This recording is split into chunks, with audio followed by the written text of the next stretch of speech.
A pleasant good afternoon, ladies and gentlemen, and welcome to Fordham University's Houlihan Park at Jack Coffey Field for game number 2 of the 2024 CHSAA Varsity AA Intersectional Championship featuring the St. Peter's Eagles and the Archbishop Malloy Stanners.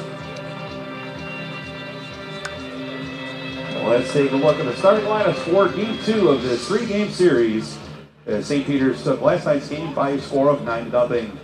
And lead the series 1-0. In this game, Archbishop Malloy will be the visiting team.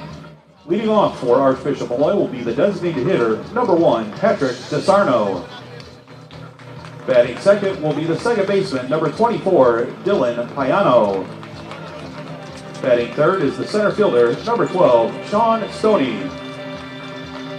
Batting cleanup will be the catcher, number 31, Charlie Lowe's. Batting fifth at first base, number 45, Sebastian Sanchez. Batting sixth will be the shortstop, number 99, Legend Acosta.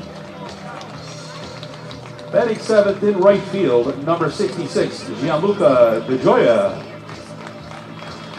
Batting eighth is the left fielder, number 22, Nate Rosa. And batting ninth will be the third baseman, number 4, Matthew Stevenson. And the starting pitcher this afternoon for Archbishop Malloy will be number 8, Ryan McMenamin. Archbishop Malloy is coached by Chris Casarno. Assistant coaches are Stephanie Sayano and Mike Condell. And now here's the starting lineup for St. Peter's. Leading off will be the shortstop, number 4, Ty Manolfi. Batting second will be the left fielder, number 13, Kelvin Rodriguez. Batting third at first base, number 38, Jack Kehoe. Batting cleanup will be the third baseman, number 23, Justin Levine. Batting fifth in right field, number 24, Jordan Bavaro. Batting sixth in center field, number 21, Anthony Macaluso. Batting seventh will be the catcher, number 33, Vin Grimaldi. Batting eighth at second base, wearing 0, Chris Villalona. And batting ninth will be the designated hitter, number 12, Mateo Gordon. And the starting pitcher this afternoon for St. Peter's will be number 10, Chris Leetta. St. Peter's is coached by Bobby Glennerster. Assistant coaches are Ryan Kennedy, DJ Newman, and Bobby Drake.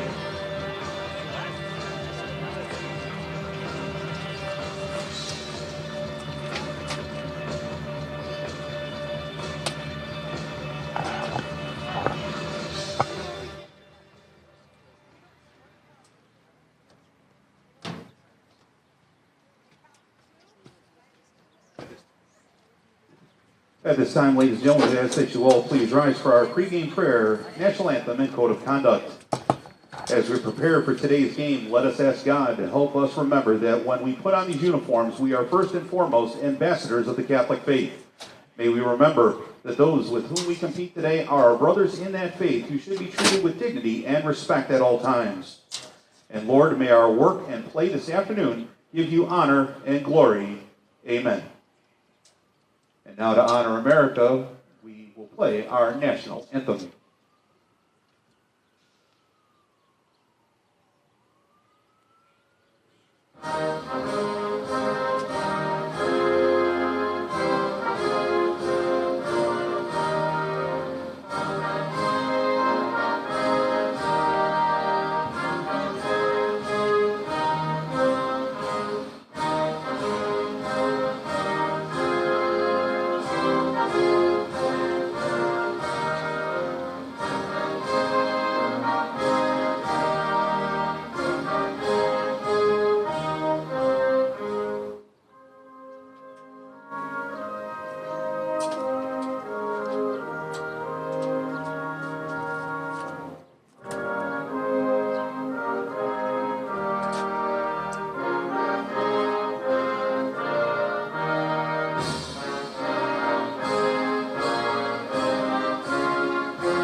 It is the purpose of the Catholic High Schools Athletic Association to promote the highest standards of fair play and sportsmanship at all times, keeping in mind the Catholic beliefs of all our member schools.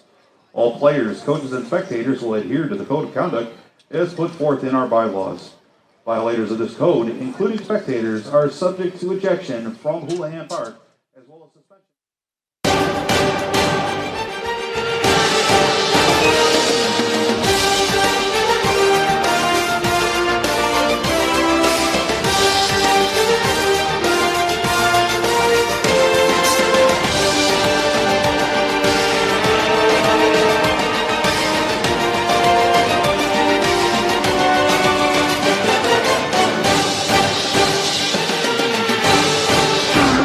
Good evening, ladies and gentlemen, and welcome to Fordham University. It is the site of today's AA Catholic High School Intersectional New York City Championship between the Archbishop Malloy Stanners and the St. Peter's Eagles. Molloy Stanners, obviously out of Queens near Long Island, and the St. Peter's Eagles, they journey from the beautiful and picturesque southern shores of New York City, the one and only town without pity, Staten Island. They won last night in what was a combined no-hitter, 9-0 in Game 1 of a 3-game set. Tonight, they will look to wear the crown and complete the sweep, winning 2-0 over a formidable Molloy team. Now, Molloy will start out as our visitors on the diamond today. I'm Danny Chanod from Nobody Cares Sports Network. You can like and subscribe, follow us along on YouTube where the game will be restreamed.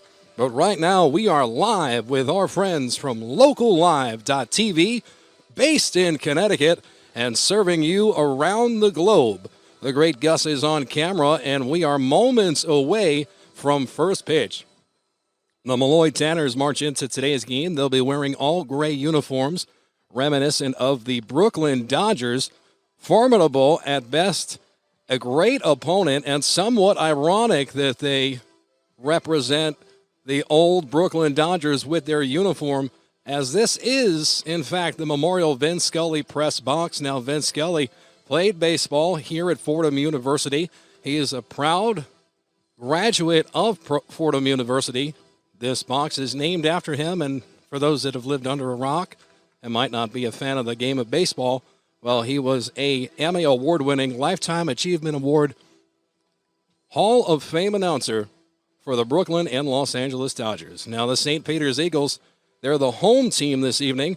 They'll be wearing white uniforms with pinstripes, gold numbers, and gold letters with a gold cap. It is a capacity crowd on hand here this evening. People oftentimes make gripes about traveling to the outer boroughs of New York City, and this being the Bronx, no different when it comes to that category. But here, we find ourselves in a jewel of the Bronx, as we are just a stone's throw away from the New York Botanical Garden, which is situated over the center field wall. It is 339 to center field. 395, thank you. The letters get a little messed up out there on the wall, tough to see. So 395 to center field, 338 down left field line, and 325, a somewhat short porch down right field line. The Bronx Zoo, a international tourist attraction, also located across the street here from beautiful Fordham University at Houlihan Park. The Eagles have taken the diamond. The crowd waits in anxious anticipation. And this is DeSarno. The right-hander digs his way into the batter's box. The pitch from Laeta misses low. 1-0, and we are officially underway. Time called at the batter's box.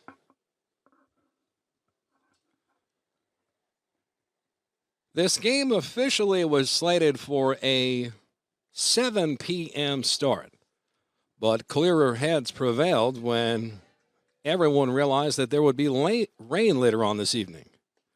As this ball also misses low, It's DeSarno and the Stanners showing great patience against a formidable pitching staff of this St. Peter's Eagles program.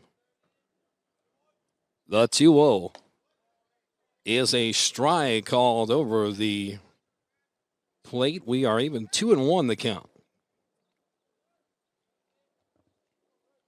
Laeta gets the sign and delivers. This ball is grounded foul, third base line, 2-2, and now the count is officially evened up. It was scorching hot as we set up our broadcast booth here in the South Bronx, not far from Yankee Stadium. It's 74 degrees right now and impending rain on the way, so it feels very cool in the ballpark this evening and really perfect temperature for baseball.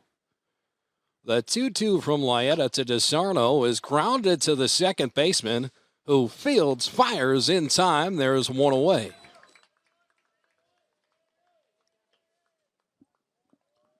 So after getting ahead in the count, DeSarno taps one to second base after getting even. And to no avail.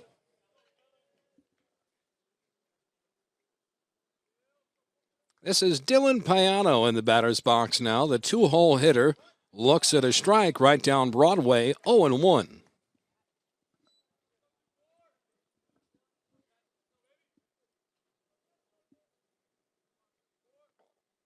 Laeta dealing from the stretch. This ball chopped in front of home plate. Tough play for the catcher, who fires a strike to first base in time. Oh, doctor, what a play. He made that look easy.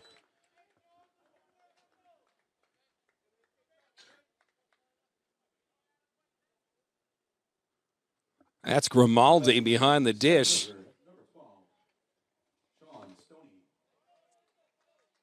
Takes control of the infield with authority. And he's got a cannon. He showed it there.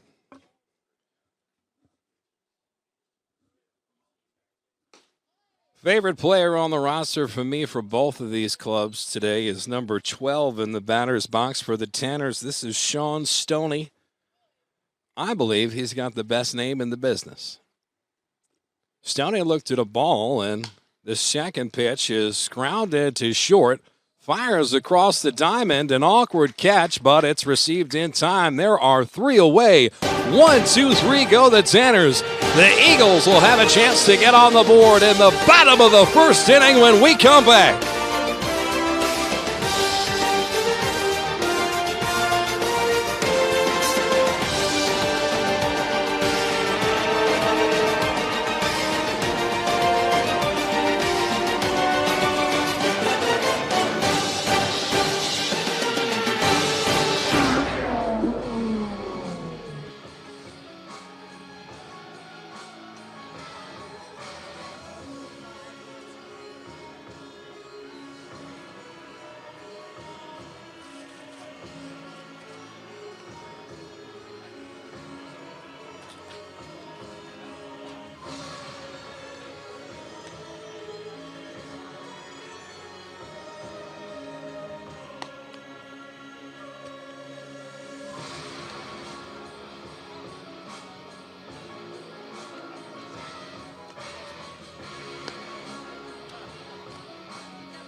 Your attention, please, for the students behind the center field wall. If you could please stop kicking the soccer ball, please. Thank you.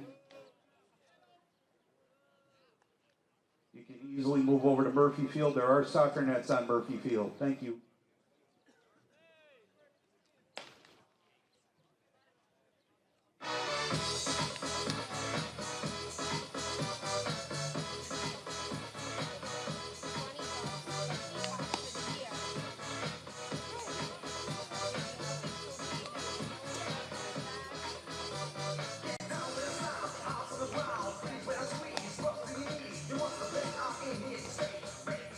Around Leading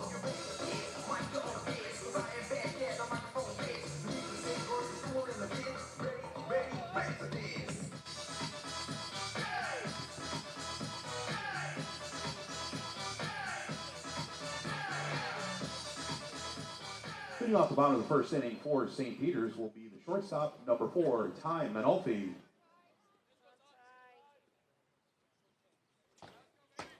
Welcome back, ladies and gentlemen. It's Ty Manolfi leading off the Eagles here in the bottom of the first inning here from Oglia Stadium at Fordham University.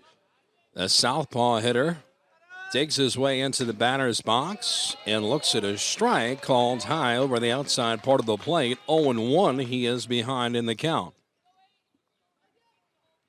This Eagles lineup dangerous from top to bottom, and one could expect at this point in the playoffs, as we find ourselves in Game 2 of a best-of-3 championship series, that there are in fact no easy outs. But Ty Manolfi found himself here down in an 0-2 count. The pitcher today for Archbishop Malloy is Ryan McMenamin. He was going for a backwards K there, and he just misses outside. 1-2 the count.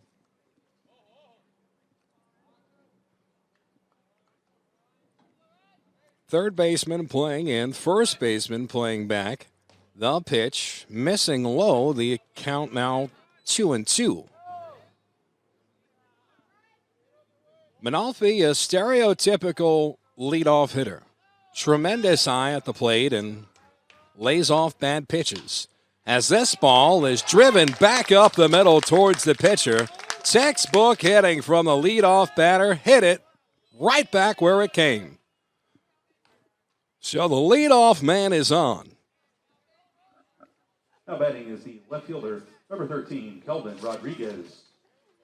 Here's a left fielder for the Eagles, Kelvin Rodriguez.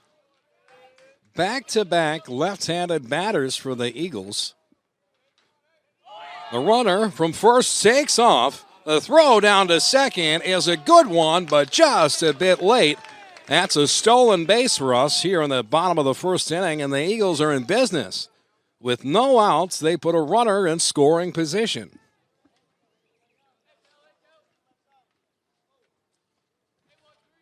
Manolfi dancing off second. Now he's got the attention of the Tanner infield. This pitch missing way outside. The count 1-1. Rodriguez, known for having power at the plate, but more importantly, he has a gun for an arm in right field. The 1-1 is going to be chopped to the third baseman. They'll check the runner at second, fire across the diamond in time, and there's one away.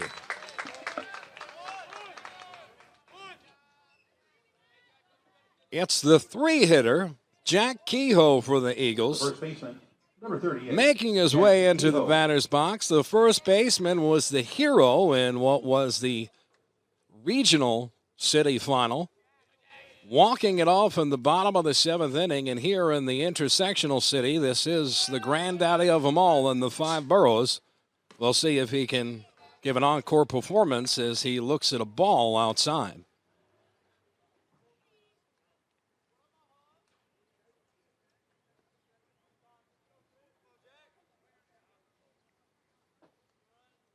McMenamin gets the sign, looks at the runner at second, now fires. This ball fouled off out of play, and it's a good thing I moved my car because that's State Farm territory.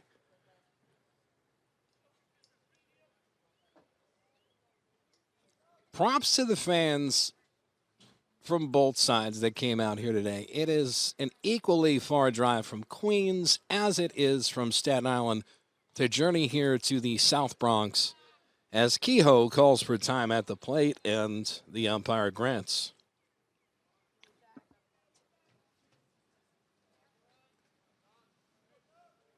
McMenamin gets the sign and delivers. That Uncle Charlie breaking ball misses just outside the count. 2-1 here.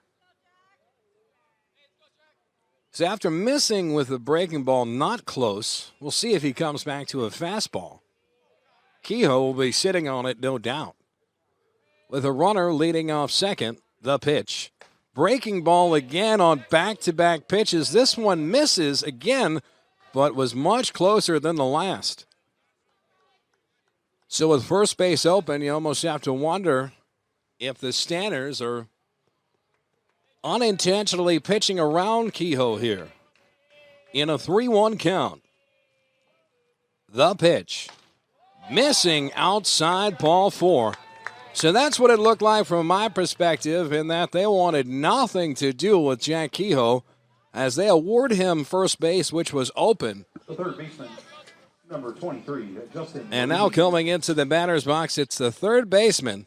He's in control of commandeering the hot corner on the infield, but right now, the right-hander digs into the batter's box looking for pay dirt. Runners at first and second with 1 out. The double play in order. The pitch. Fouled up. A high pop-up headed towards the Eagles' dugout, into the netting and down onto an assistant coach who ironically is already wearing some sort of cast. How do you like that look? That guy might want to look both ways when he leaves the stadium tonight.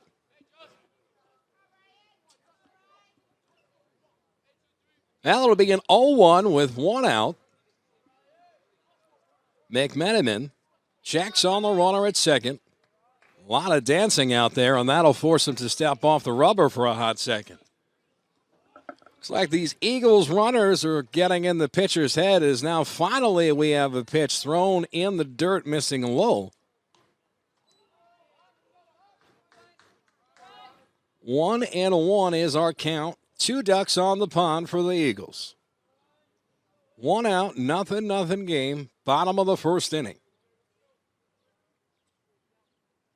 McMenamin delivers. The runner takes off for third. Uncle Charlie's called to strike. And my man is safe at third base. Timon Alfie has done it all here in the first inning. A leadoff single followed by 2 stolen bases. The first run of the ball game now just 90 feet away in a 1-2 scenario at the plate unfolding. As the catchers call timeout here.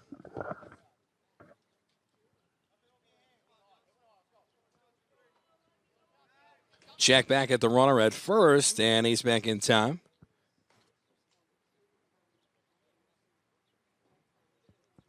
Charlie Ludds is the catcher behind the dish tonight for the Stanners. Runner takes off from second base. Uncle Charlie, strike 3. Caught him looking, and that was a filthy pitch. They concede the runner to second. It'll be scored, I believe, a stolen base rather than defensive indifference. Right fielder, number 24, Jordan. So that is 3 successful stolen bases this inning for the Eagles, but so far, it's Archbishop Malloy that's able to hold the Eagles at bay. Jordan Varvaro looks at a filthy breaking ball for a first pitch strike. He's in a hole 0-1.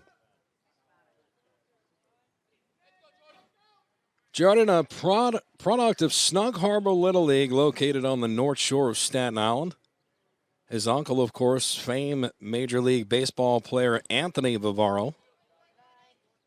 As he looks at a breaking ball over the outside part of the plate, 1-1's our count. A rocky first inning for Ryan McMenamin, but he is just 2 strikes away from working his way out of first inning trouble.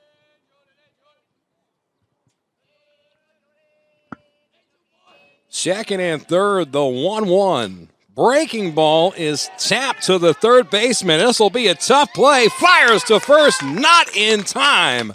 1 run will come in to score for the Eagles, and small ball getting the job done early.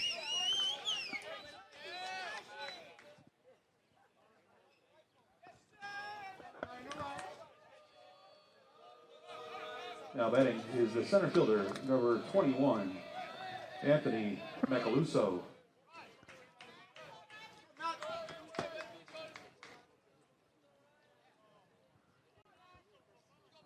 So Vivaro gets himself an RBI.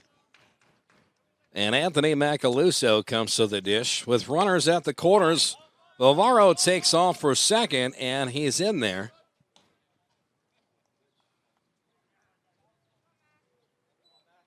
I guess that's going to be another stolen base. So 4 stolen bases just this half inning alone for the Eagles. McManaman sets and delivers, missing low outside. The curveball has been his best friend so far this evening, but he's had trouble with locating his fastball and hitting those corners. Ironically, it's usually the other way around. So in a hitter's count, the 2-0 fouled off behind first base. The count remains 2-1 now.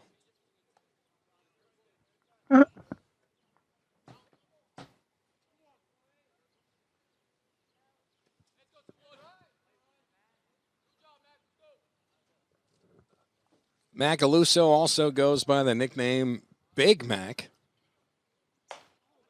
as that fastball right down the pipe comes in letter high. Umpire calls it a ball. 3-1 is our count. Big Mac has put himself into what's called a hitter's count. The pitch. Swung on and driven towards the gap at short. Fires across the diamond in time. Oh, doctor, what a play made by Acosta. The Eagles only scratch one across. Let's see how the Stanners answer. Top of the second inning when we come back.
Moving off the top of the second inning for Archbishop Malloy is the catcher, number 31, Charlie Lowe's.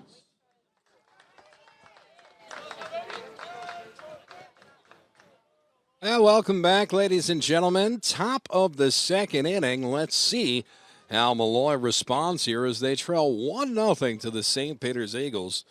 And what could be an elimination game for them.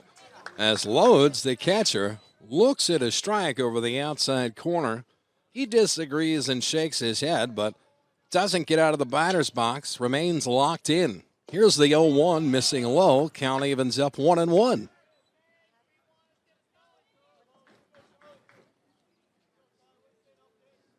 Lodes was about a half a step away from throwing a runner out in the bottom of the first inning. So it's heir apparent that he is a bona fide catcher on the field. Can he back it up at the plate? I imagine so, batting in the middle of the lineup. We'll see what his production is this evening. In a 1-2 hole, a good eye there. As this ball misses, the count evens up 2-2.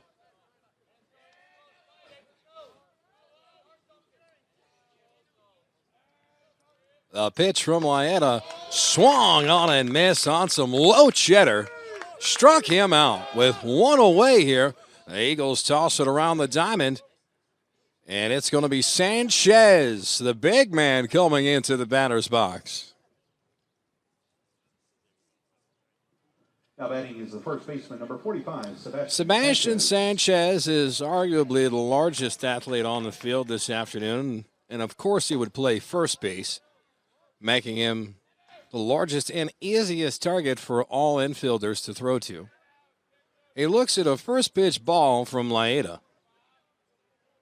Set, fire, and delivers, and that is a strike, 1-1.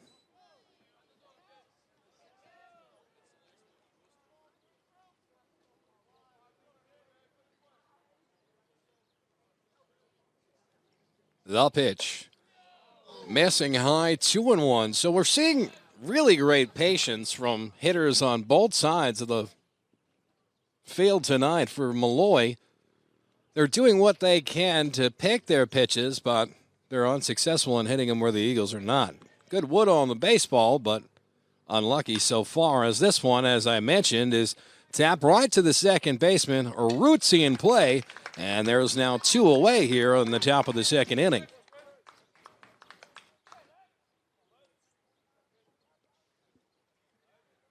Now batting is the shortstop, number 99, Legend Acosta.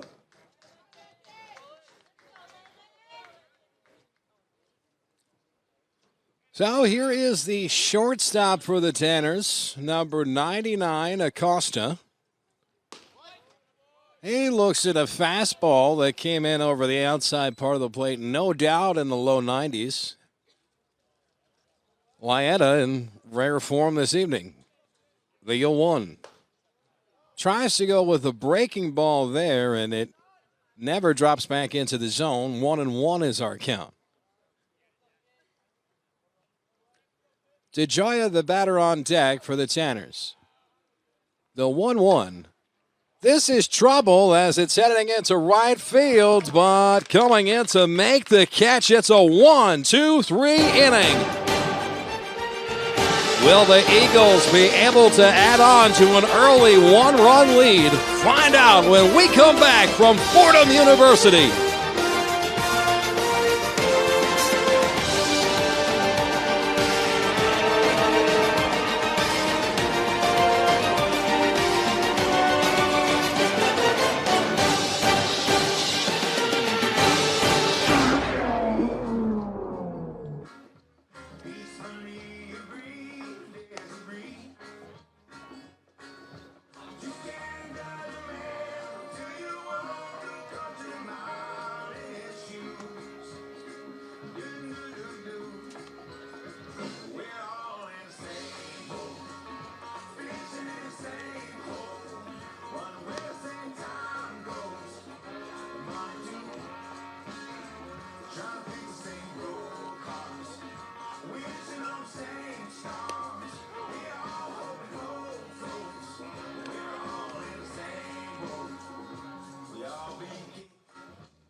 Leading off the bottom of the second inning for St. Peter's will be the catcher, number 33, Vin Grimaldi.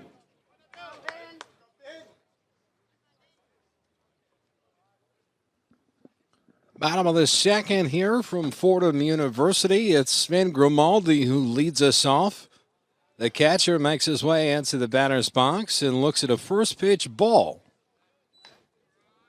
I said it before and I'll say it again. It's usually the catchers that have the best eye in the batter's box. Oftentimes the highest baseball IQ and make great managers.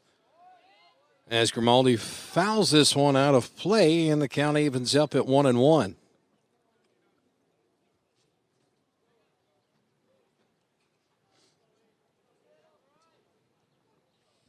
The pitch. A beautiful fastball right down Broadway. 1-2 the count.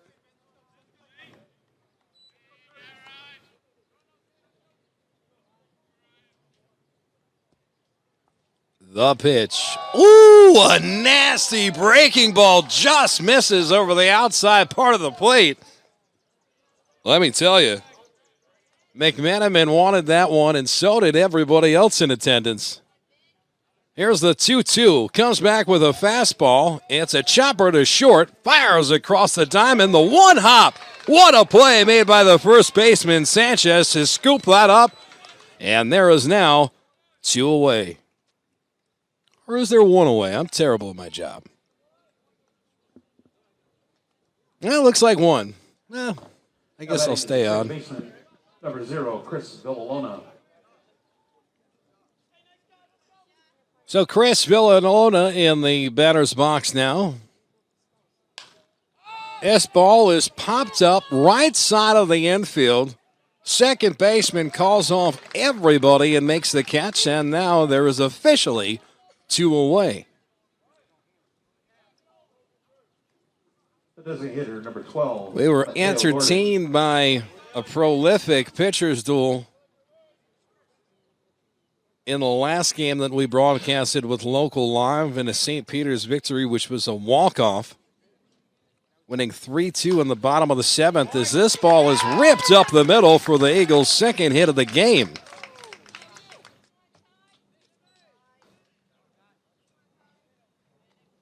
So the DH Gordon does his job. Tries to spark a 2-out rally here for the Eagles, and that passes the baton to their leadoff hitter in Ty Manalfi.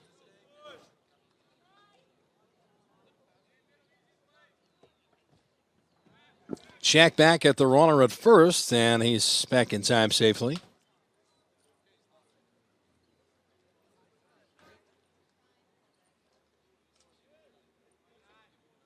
Runner leads off first. This ball chopped first base line foul.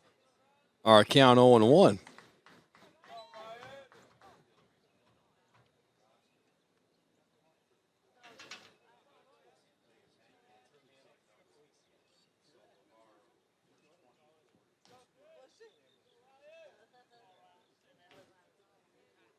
Check back again at the runner at first, and they nearly got him. I'll tell you, Gordon's got to be careful out there.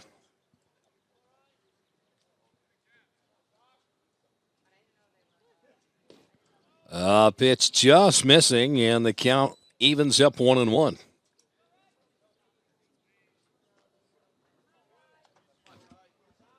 Well, McMenamin's going to have to deliver a good pitch to Manalfi if he has hopes of getting him out. Manalfi, one of the greater leadoff batters in the league, as we mentioned in the previous inning. He has a tremendous eye, and that's why I think the strategy right now is let's try and get the guy out at first. So that's the 3rd consecutive check back at the runner at first. Gordon gets back safely again. The situation must unfold at the plate. A 1-1 count with 2 outs. McMenamin deals and misses outside, 2-1.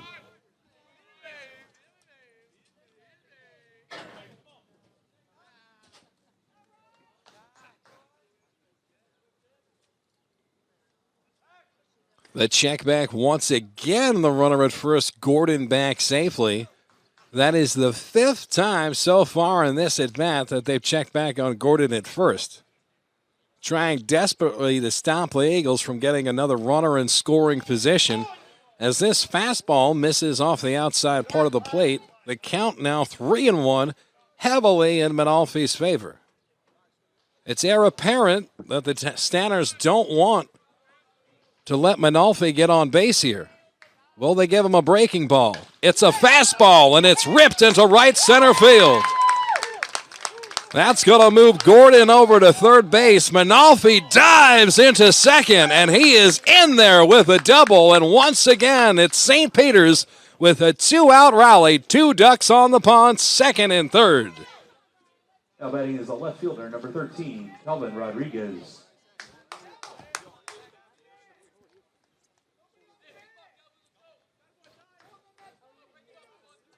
So the southpaw hitter against the righty pitcher. Calvin Rodriguez in the batter's box. With first base open and 2 outs, the pitch. This ball is a slow roller to first base. Sanchez picks it up, steps on the bag, and that's going to do it here for the Eagles in the bottom of the second inning. It remains a 1-0 ball game from Houlihan Park at Fordham University. Now Danny Chanod from Nobody Cares Sports Network alongside Local Live. Championship baseball returns after this.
Welcome back, ladies and gentlemen, to the top of the third inning. DJ's got us schmoving here at this championship game. If you don't like Earth, Wind, and Fire, there's nothing wrong with you. You could just check out of this baseball game right now. However, if you enjoy amazing tunes and fantastic baseball, well, we've got a 1-0 ball game, and it's the Stanners looking to get on the board here. In a righty versus lefty matchup, Lyetta deals. There's a strike called over the inside part of the plate. The right fielder, DeJoya, wearing Yassier Puig's number 66, is brushed off the plate here on a fastball. 1-1's the count.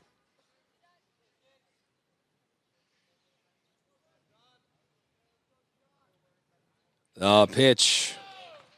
A sweeping breaking ball nowhere near the plate. And a great job by Grimaldi to keep it in front of him. 2-1's our count.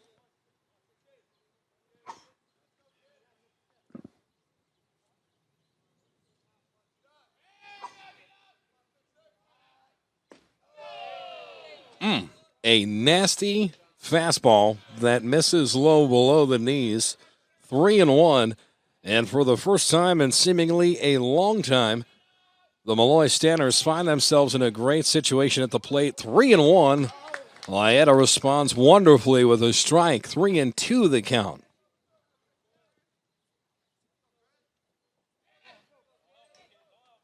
With no runners on, the payoff pitch misses inside, and they've got their first runner of the game.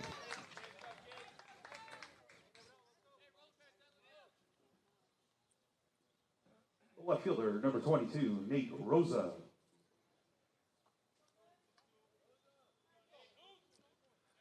Number 22, Nate Rosa in the batter's box. All the momentum on the Stanners side now with the runner leading off first base. Nobody out. Lyetta misses. Fastball way outside. That ball nowhere near the target. And you have to wonder, is that just a 1 in a million kind of pitch, or is there some cause for concern here as he starts to miss his targets? as this ball hits his strike zone target but is slapped the other way. Foul ball. Batter just starting to get his timing down.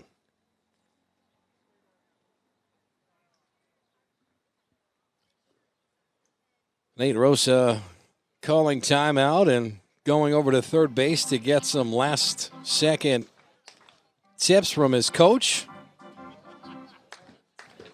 As I mentioned, it seemed that he was just a step behind in terms of timing. Slapped that one to right field, step ahead, and it's an opposite field single.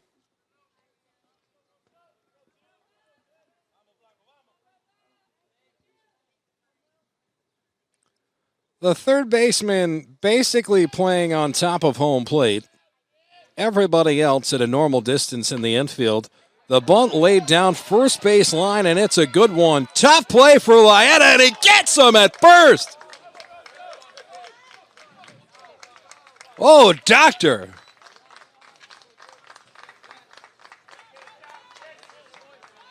So the bunt does its job in moving the runner over to second base with one out here. Now batting is the third baseman at number 4, Matthew Stevenson. The third baseman, Matty Stevenson, in the batter's box now. The Stanners with a runner in scoring position, and this ball missing outside 1-0.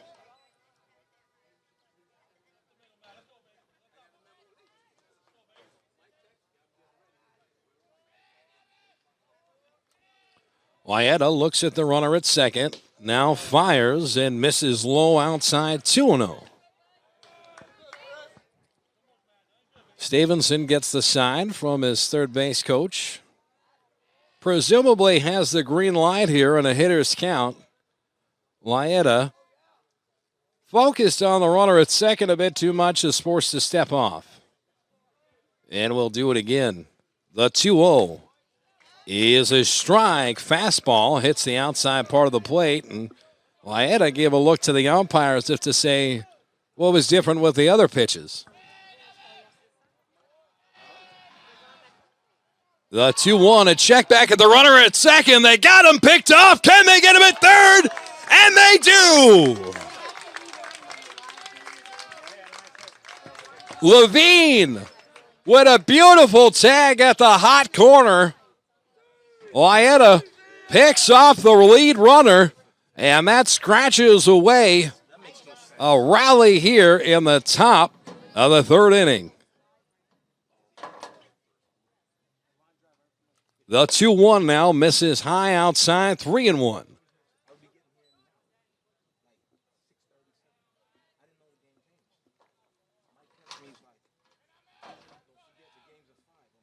Lyetta sets, delivers, big swing and a miss from Stevenson, strike 2.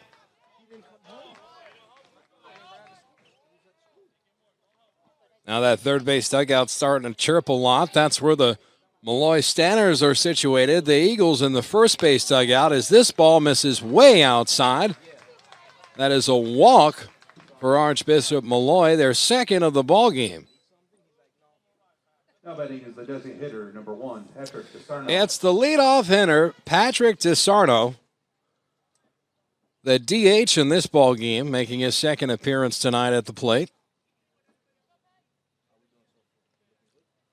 With a runner on first and 2 outs, it won't take much to get a rally started in a one-run game.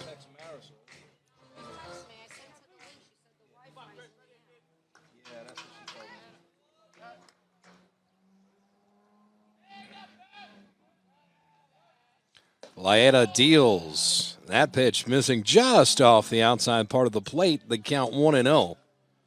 And now Lyetta wants to step off the mound. As I mentioned earlier, his body language seemed to be a bit disgruntled with the home plate umpire, and that certain pitches were hitting the targets, hitting the corners of the plate right where he wanted. And it seemed he wasn't getting the call more than 50% of the time. And then when he would get the call, it would grimace and make some sort of body language towards the umpire. Now, that's something you definitely got to be careful with here. In a championship game, the umps are going to let you wear your emotions on your sleeve a little bit more. But as many of you know at home, the pitcher head game is a large part of this. And once you lose focus on the mound, none of the players on the field, none of those other 8 guys can help you. It's up to you for you to regain your track and find that strike zone. So we'll see if Lyetta, after that team meeting, can work out of his own head. The 1-0 is a strike over the outside part of the dish as he continuously pounds the outside part of the strike zone. In an even count, the 1-1 is fouled off down the right field line, out of play. And that's going to go into the home batting cage area. I mean, this facility here at Houlihan Park at Fordham University is just gorgeous. The 1-2 missing outside, 2-2. So the game plan from Lyetta to DeSarno here has just been outside pitches, outside pitches. Will he come inside on the strike zone here? The 2-2 with 2 outs. Uncle Charlie makes an appearance over the inner part of the plate. It's fouled off. We'll do it again.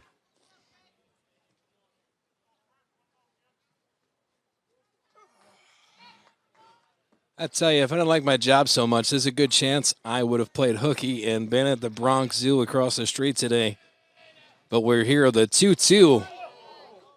Oh, my goodness. That pitch just missed. Look, I'm sitting 40 feet away. I'm not saying that was strike 3, but it looked like strike 3 to me. Anyway, we're going to do it again. It's going to be a 3-2, 2 outs. A runner leads off first base. Lyetta gets the sign and delivers. It's a fastball this time.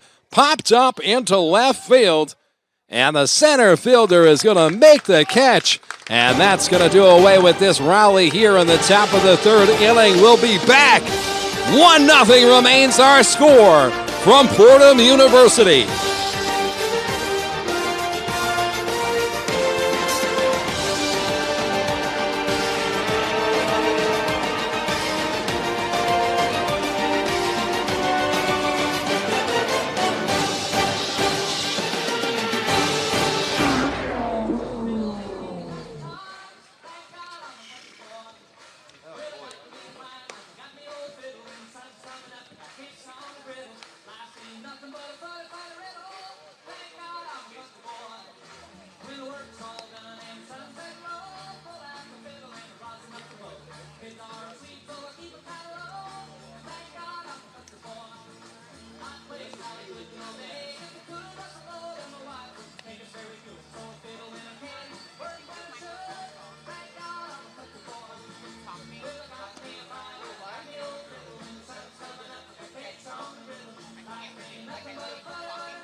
Leading off the bottom of the 3rd inning for St. Peter's will be the first baseman, number 38, Jack Kehoe.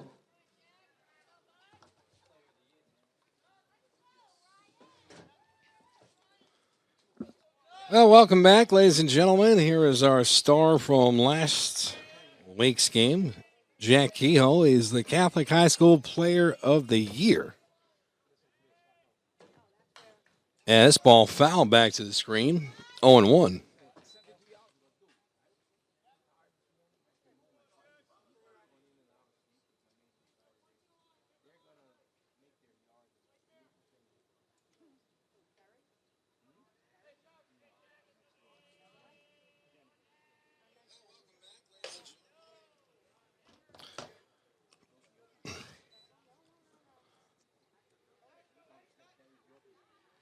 One and one is the count.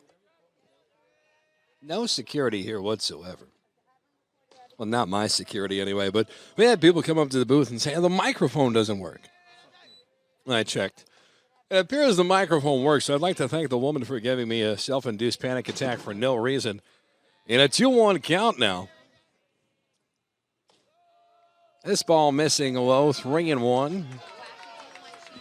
Kehoe with one heck of a fan section. And rightfully so.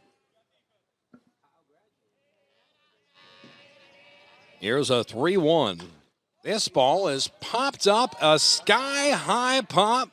McMiernan looks for it and decides to leave it for Stevenson. The third baseman makes the grab, and there's one away.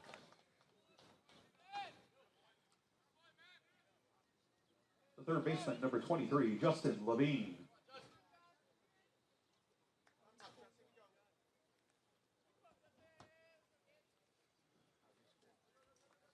Justin Levine in the batter's box now.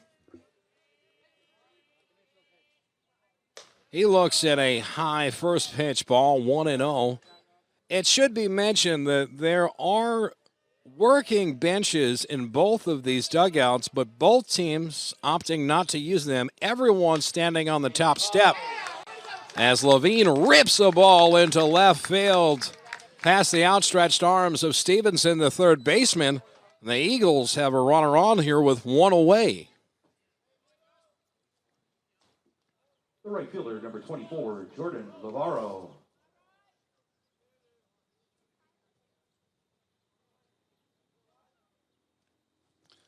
So Jordan Lavaro in the batter's box now. That ball missing high, 1-0. Now one batter on this team that really lays off or swings for the high stuff. As this ball is hit right back up the middle, and it slams off second base, careens into center field, and we've got runners at the corners. Favaro with a beautiful hit right up the middle. Two ducks on the pond here for the Eagles. And we'll see what they can do in a one-run ball game. Every run in a championship game so critical.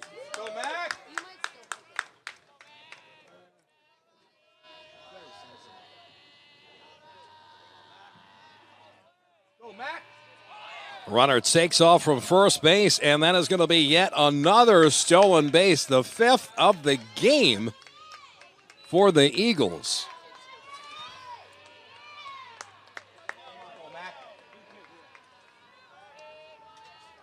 That's number 21, Big Mac in the batter's box. A huge swing and a miss, 1-1 our count.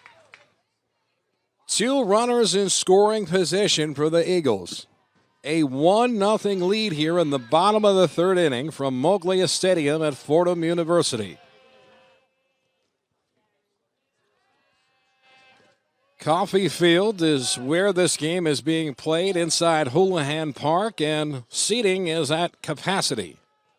The pitch. A high fastball misses near the letters. The count 2-1.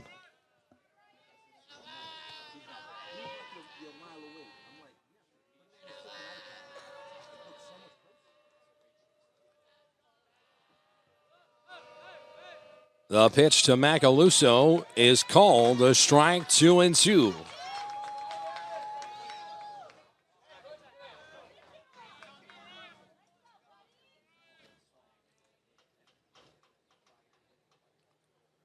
And now with 2 strikes in the count and 2 balls with 1 out, it's the head coach that decides he'd like to take a minute to talk with his batter as he comes away from third base.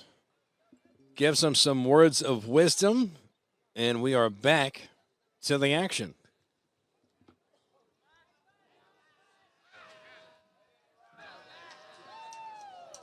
With the infield playing in, the 2-2 with 1 out. Breaking ball just misses.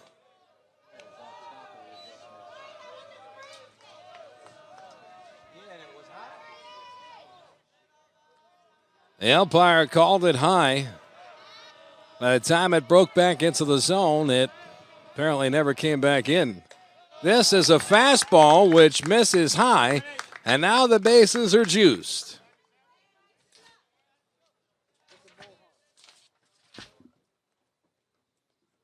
Now batting is the catcher, number 33, Vin Grimaldi.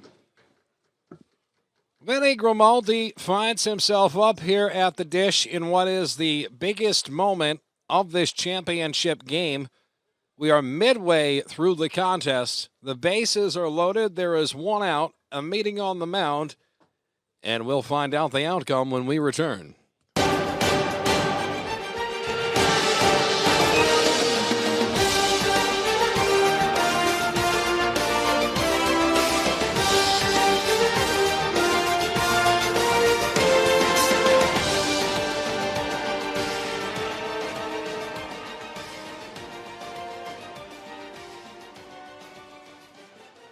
Well, ladies and gentlemen, it would appear the referees or umpires tonight have dinner reservations as that meeting at the mound is over. And it's Grimaldi who fouls one back to the screen. 0-1, he is behind in the count.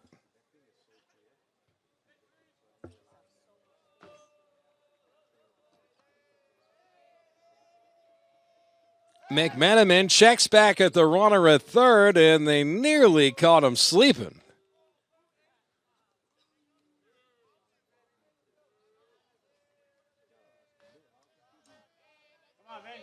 0-1's the count.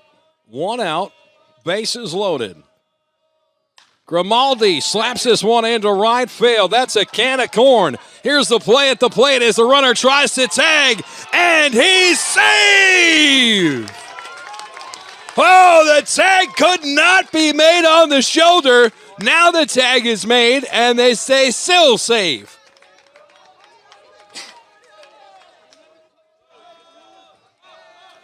John could not make the play on the tag behind home plate.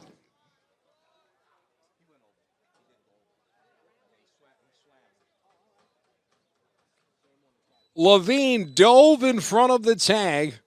Seemingly, he looked like he was about to be called out on a tag on the shoulder, but the tag was never made. As that is the call from our home plate official, 2-0 is our score. Number 0, Chris Villalona. Once again, small ball getting it done here for the Eagles.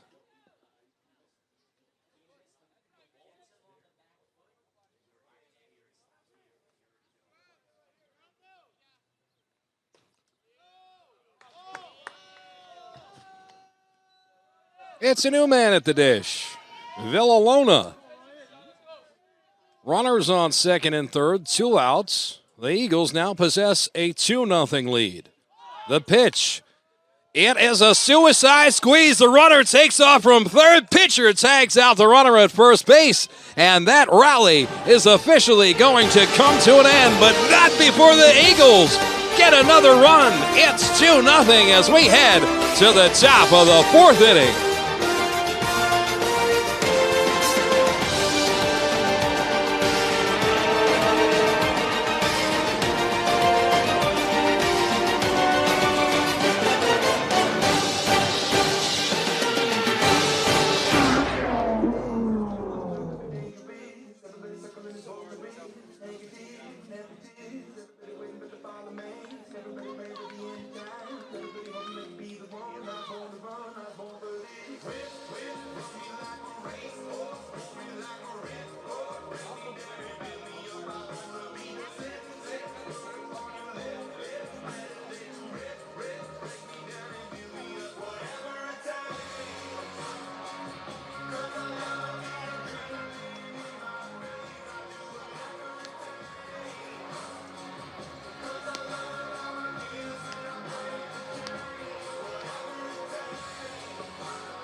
Well, welcome back to the ball game, ladies and gentlemen. If you just missed it, it was a bang-bang play at the plate, which led to our current 2-0 lead.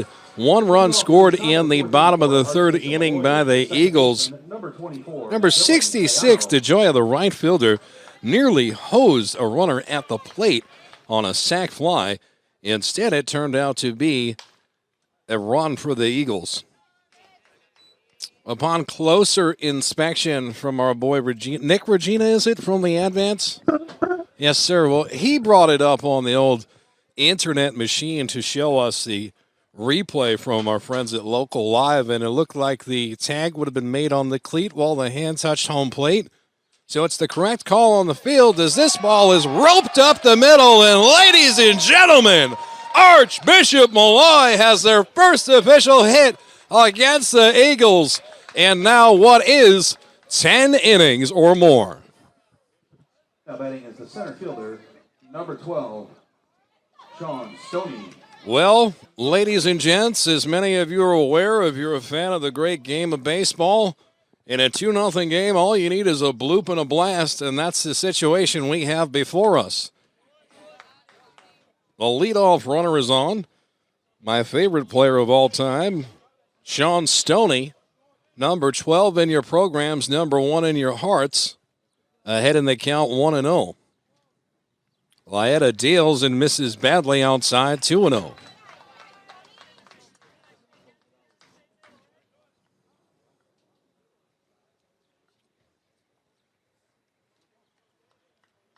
Talk about this stadium being a tremendously perfect place to watch a game. It's just a perfect place to sit, period, on a glorious evening. With the New York Botanical Gardens across the street, Bronx Zoo, Fordham University, no slouch in terms of landscape, is Stoney with a big swing and a miss here. He is now at the count 2-1, still ahead. Lietta working behind with a runner off first.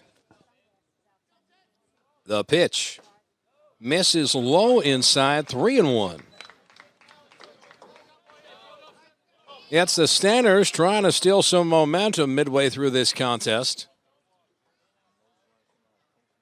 A lot of dancing on first base. The pitch is a fastball called a strike, 3-2 our count.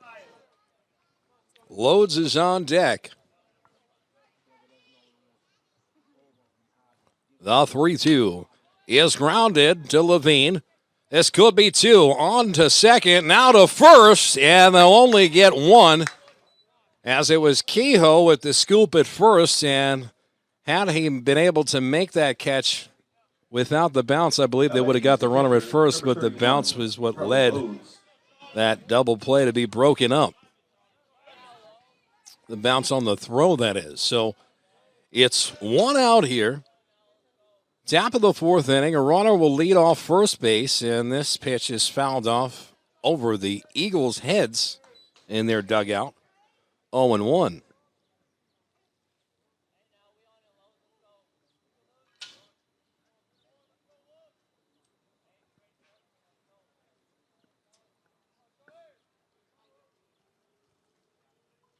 The pitch. Driven up the middle. This could be 2. The step on second, throw to first, and once again it's Kehoe who can't make the scoop on a tough throw to first base. These infielders certainly not making Kehoe's life easy over there.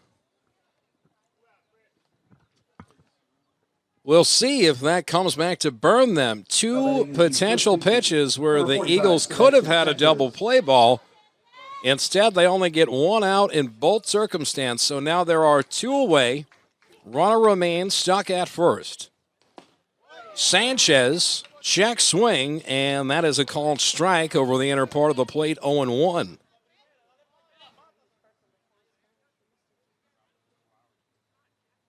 Lietta deals. Missing outside, 1-1. Trying to keep Sanchez on his toes, somewhat uncomfortable in the batter's box, going fastball to a breaking ball. Let's see if he comes back to a fastball here. He does, but he misses way inside the count, 2-1. Go, Chris. You're the man, kid. Come on now. Lietta looks at the runner at first. Attaboy. Beautiful curveball is called a strike, and a great protest being made at the plate now by Sanchez as he says that ball almost hit me. How can it be a strike? He's getting an explanation from the umpire here. What we have is a 2-2 count rather than what Sanchez believes should be a 3-1 count. There are 2 outs. He must protect at the plate. The pitch is going to be chopped to third base. Levine fires across the diamond in time. The threat is over. 2-0 remains our score. We head to the bottom of the fourth inning from Fordham University. The Eagles remain on top.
Welcome back, ladies and gentlemen. Bottom of the fourth inning. Danny Chanod on the call. Mateo Gordon skies this one into right field. The first pitch he sees, and that's one out. Well, easy money for Ryan McMenamin here in the bottom of the fourth inning. He'll hope to continue that streak here as he'll have a worthy adversary in the Eagles' leadoff hitter, Simon Alfie. The southpaw strolls into the batter's box. If you're enjoying tonight's play-by-play, I'm Danny Chanod from Nobody Cares. We are a local sports network based out of Staten Island, New York. Tonight, we're teaming up with our friends from Local Live to deliver this championship broadcast to you. If you want to see more local sports, give us a like and subscribe on the YouTube machine, Nobody Cares Sports Network. No religion, no politics, just real good local sports vibes. I'm telling you right now, nobody cares. Manalfi ahead in the count, 2-0. Pitcher deals a breaking ball strike over the inner part, 2-1. Our network is powered entirely by sponsors, local businesses who pay for monthly advertising, and that allows us to broadcast for free around the community. As Manalfi powers this one into right center field for a single. A fastball in on the hands that he worked into right field. Great hitting. So with one out, a runner leads off first base. And we've got the head coach having a word with the umpire here for a hot second. Maybe a substitution. We'll let you know.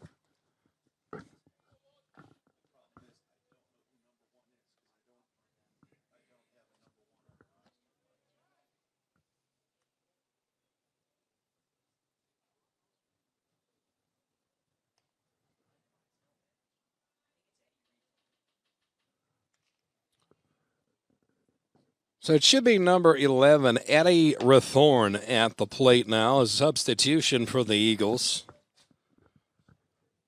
Pitching at the plate is number 1, Eddie Rathorn.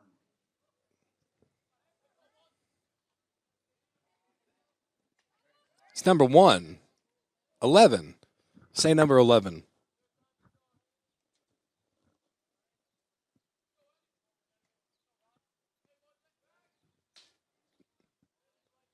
Yeah, the family was like, he's number 11. Well, I'll get it right. Don't worry. Eddie might not have had his number said correctly when he came to the plate, but we'll remember all of them if he gets a hit right now. So runner takes off from second, and Eddie rips this one. It's going to be a blooper into left center field. That's going to move the runner over from first all the way to third on the stolen base attempt. It's a beautiful hit and run. Eddie Rathorn gets pay dirt. Runners at the corners here for the Eagles with just one away, looking to build on a 2-0 lead.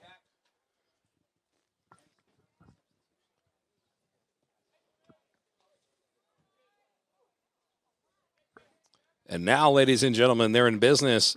Arguably their hottest hitter at the plate, and Jack Kehoe, as Rathorn takes off for second base. No throw. Could be defensive indifference if it's scored a stolen base. That would be the Eagles' 6th stolen base of the game. So they got the wheels burning this game. The infield now comes in for the Stanners.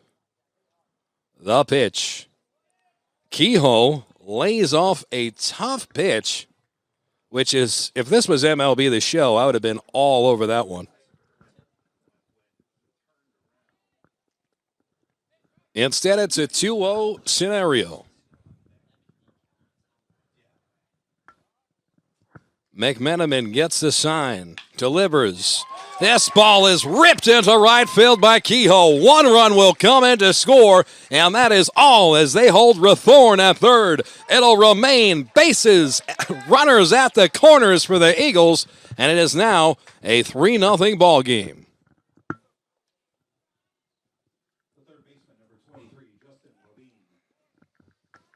My goodness, Jack Kehoe just made that piece of hitting look easy. And before Justin Levine will come to the batter's box here, we've got a meeting on the mound.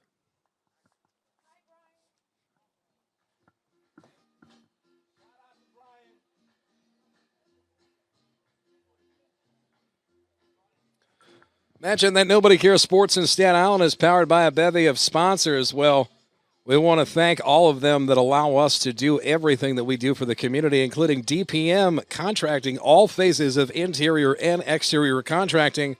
Fully licensed, insured, family-owned, and operated. Call them today at 347-612-5063. Also, a big shout-out to Charlie Calco from Roofing and Gutters. Jack Carlson from Comfort Solutions, air conditioning specialist. Fast Track Auto Body on Richmond Terrace, a new proud supporter of Nobody Cares. Satchery Waste Services, Mark Savino coming on board alongside Ruddy and Dean, American Steakhouse, 44 Richmond Terrace. If you've got water damage, hurricane season is upon us. Call 1-800-WATER-DAMAGE, 732-955-4232. Of course, how can we forget our friends at the LeBron team of realtors? Windows We Are, Main Street Coffee, Jimmy Max, and Jay's on the Bay.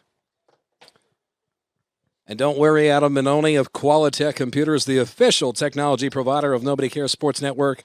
We appreciate you too. Runners are at the corners.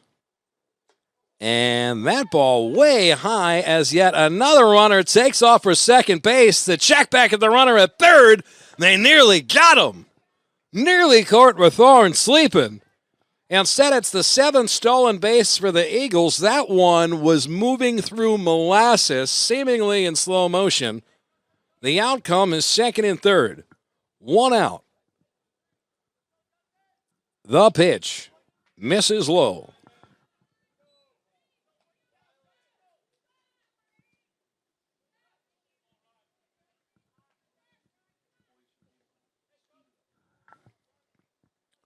Levine in a big situation here. The pitch missing outside, not close. The count 3-0 with first base open. Will they walk him to put the double play in order?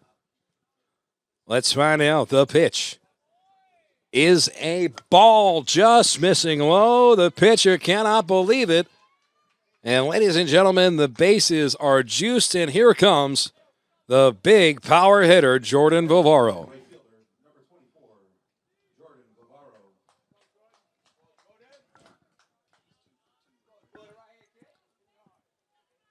The infield in at the quarters. The double play in order. Vivaro sends this one into right field. There's one.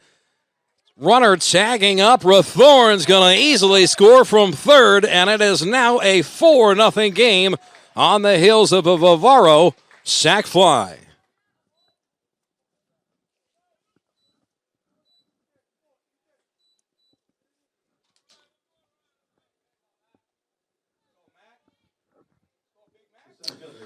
Well, it's Anthony Macaluso, the center fielder for the Eagles, a.k.a. Big Mac, in a big situation. Runners at the corners.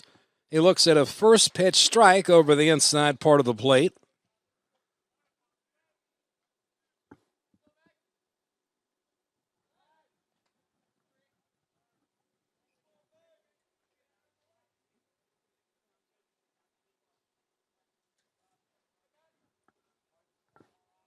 The 0-1. Runner takes off for second. Uncle Charlie misses high. And what is that, our 7th stolen base of the game? I believe that might be 8 for the Eagles. They now have 8 stolen bases in this ball game alone.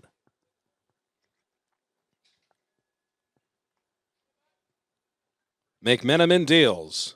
Misses outside. Whew. What a play by Loads to keep that ball in front of him.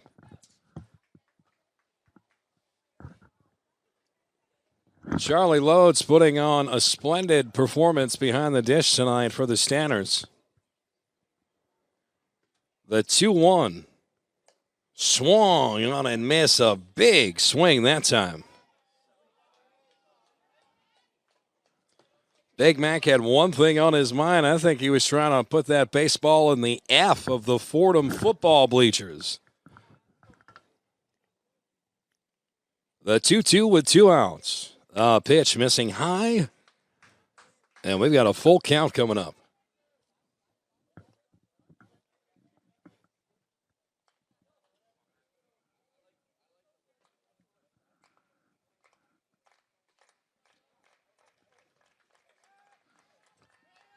Here's the payoff pitch.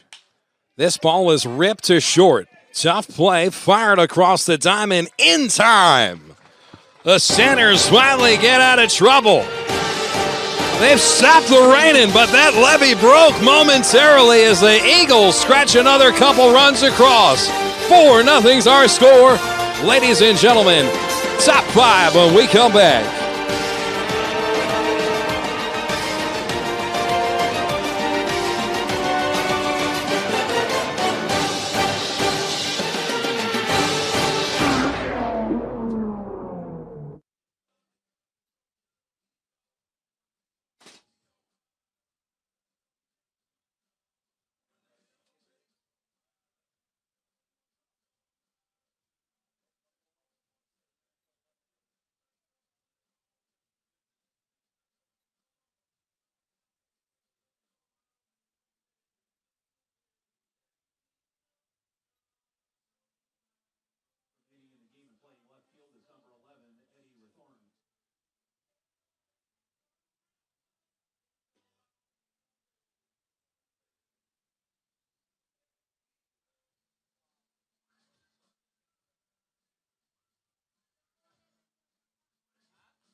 Well, welcome back, ladies and gentlemen. It is the top of the 5th inning. The St. Peter's Eagles with a 4-0 lead over the Archbishop Malloy Stanners out of Queens, New York.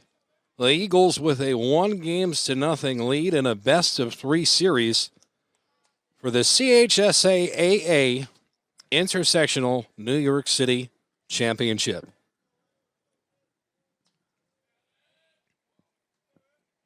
Laeta falls behind here on the count 2-0 to Acosta.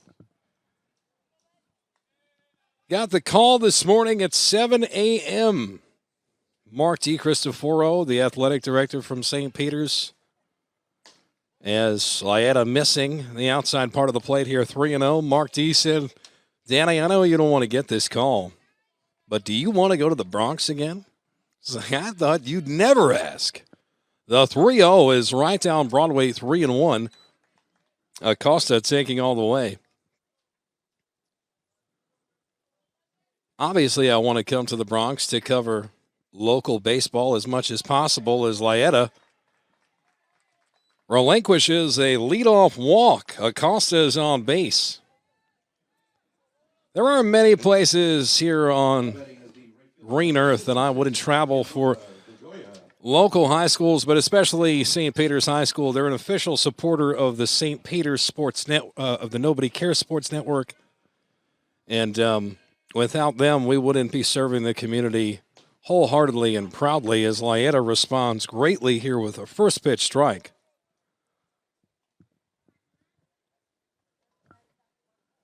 I would still be living in a van down by the river without Mark D and the St. Peter's Eagles. So.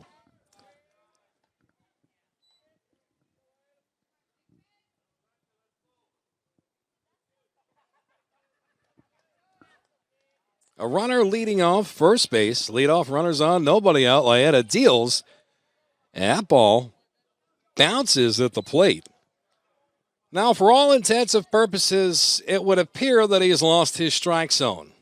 And it's the head coach, Bobby Glenister Jr., that's decided, you know what, let's talk this over here.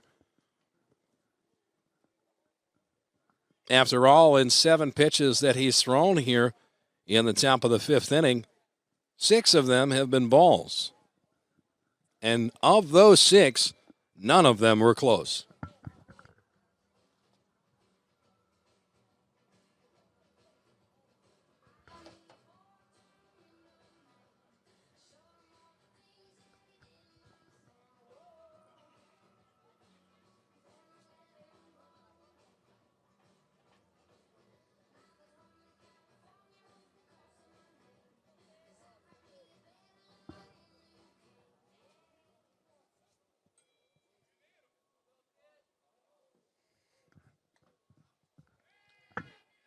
Well, with a runner leading off first base, the meeting at the mound is over. Laeta nearly took a kneecap out, but it was DaCosta that was successfully able to dive out of the way.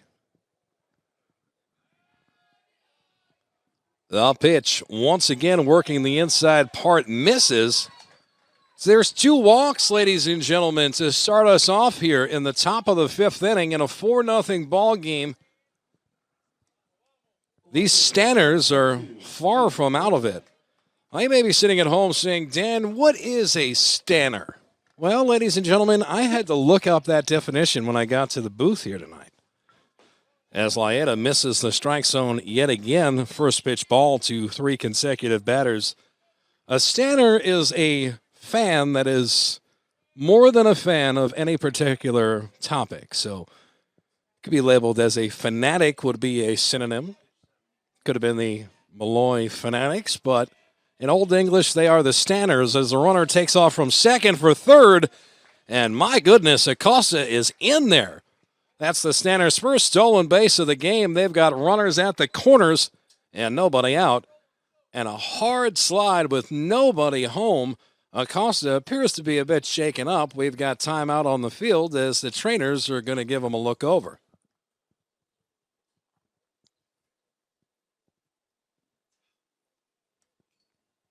Appears to have rolled his ankle on the bag. He's a tough young man. I'm sure he's going to pop up like a spring and be just fine. It's a star-studded affair here at Fordham University tonight.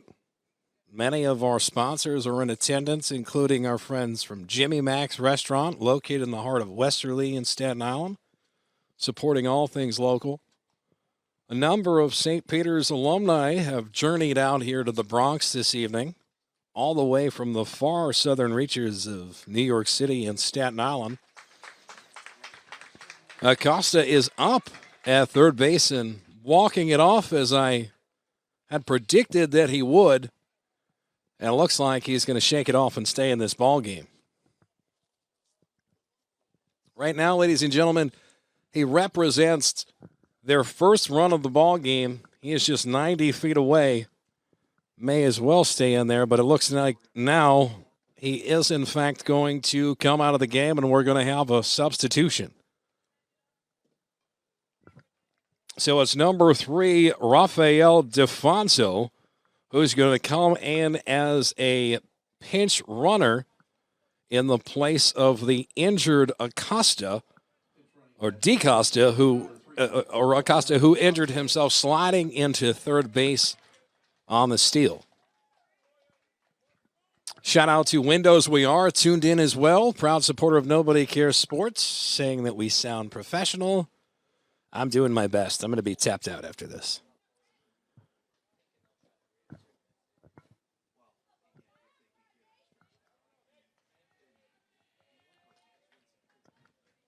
It is number 22, Nate Rosa, takes into the batter's box. A huge situation here for Lyetta with nobody out, runners at the corners, and a check back at the runner at first is safe.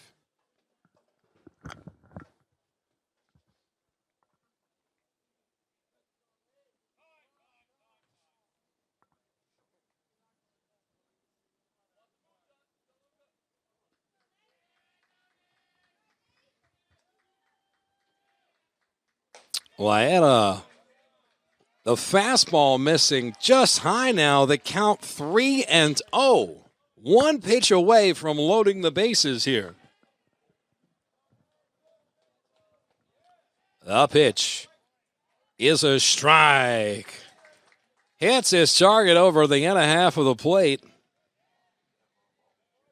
Rosa could do nothing but stare at it. Does he have a green light here in the perfect hitter's count? The 3-1. Tap back to Lyetta. Checks the runner. His only play is at first.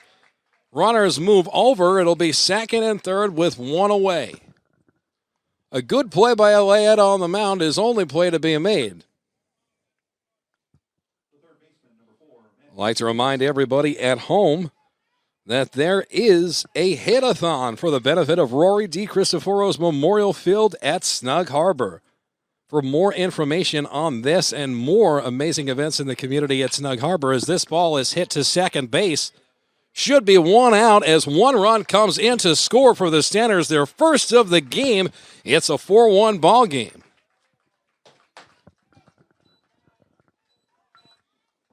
As we mentioned, for more information on that hit-a-thon for the benefit of Rory D. Cristoforo, reach out to Jay Matera, that's JMATTERA 83 at AOL.com.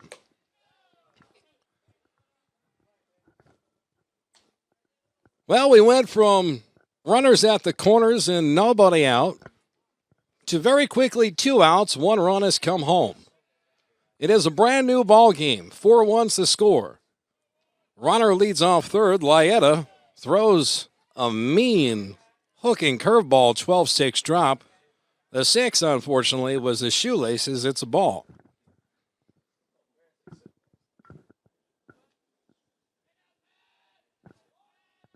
And now the 2-0 is a fastball called strike right down the pipe.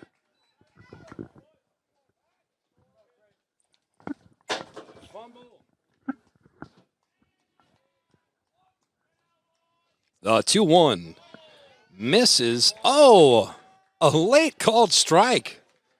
DeSarno can't believe it, and neither can I. 2-2. Not that it wasn't a strike, it's just the umpire has got a delayed call. Anyway, 2-2, 2 outs. Runner leads off third. This ball slapped up the middle. That's good enough for another Stanners run. Yeah, the Archbishop Malloy faithful in attendance certainly start to make a lot of noise, and deservingly so, as this lead has been cut in half midway through the ball game.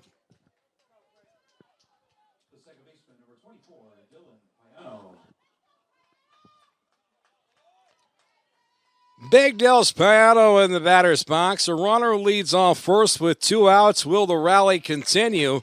Lyetta lays in a strike. 0-1's our count.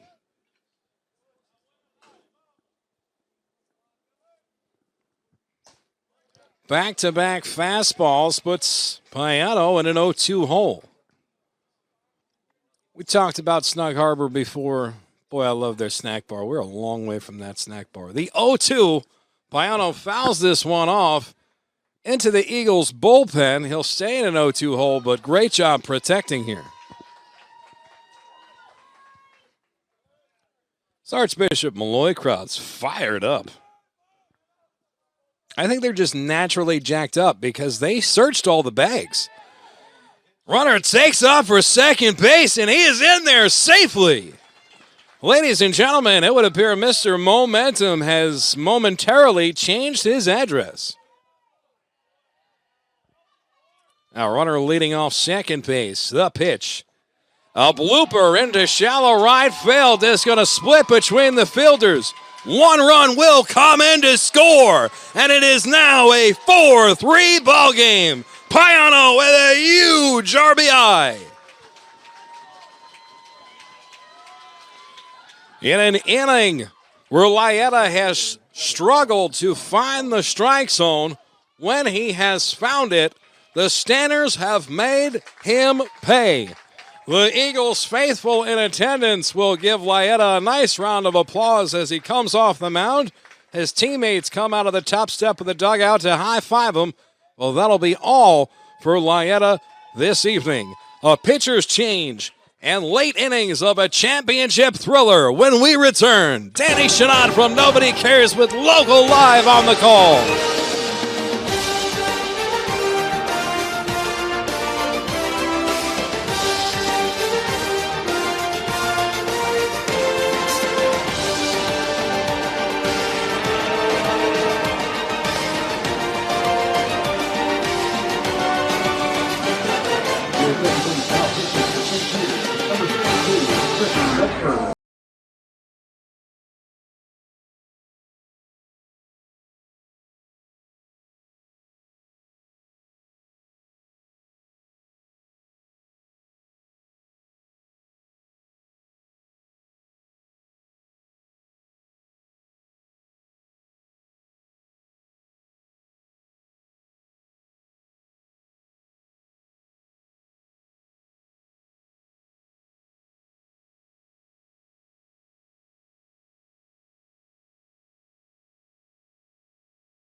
A new pitcher on the mound for the Eagles, and it's the same old song and dance. A first pitch ball as this one is slapped to third baseman. Levine charges, makes the throw across the diamond, and that's going to do it for the Stanner threat here. But ladies and gentlemen, it was 4-0, and now it's 4-3. Don't go anywhere. A championship barn burner is underway. Danny Chanod on the call. Back after this.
Defensive changes for Archbishop Malloy.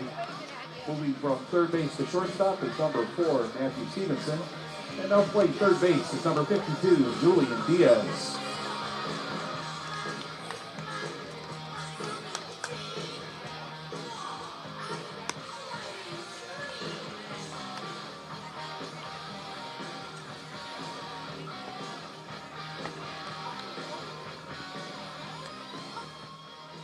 Well, ladies and gentlemen, it would appear that drama is once again unfolding in the Bronx, and no, we don't mean Yankee Stadium.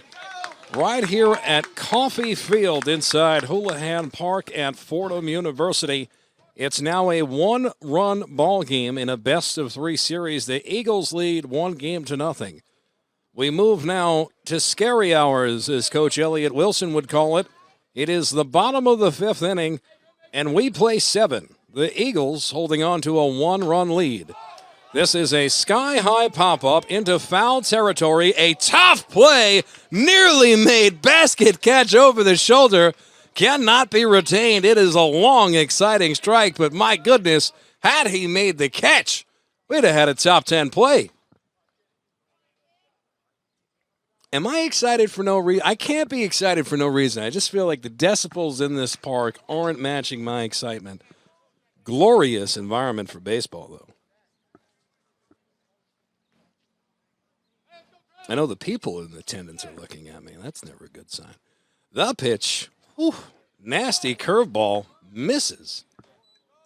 And I mean, it was nasty. From my vantage point, it looked like a wiffle ball in the backyard of Summer. It's going to be a 1-1. There's a fastball, equally as filthy. That one catches the strike zone. 1-2's the count. Who is this center ball club? The pitch. Uncle Charlie gets him swinging. Oh, doctor. What a strikeout. They toss it around the horn because there's one away.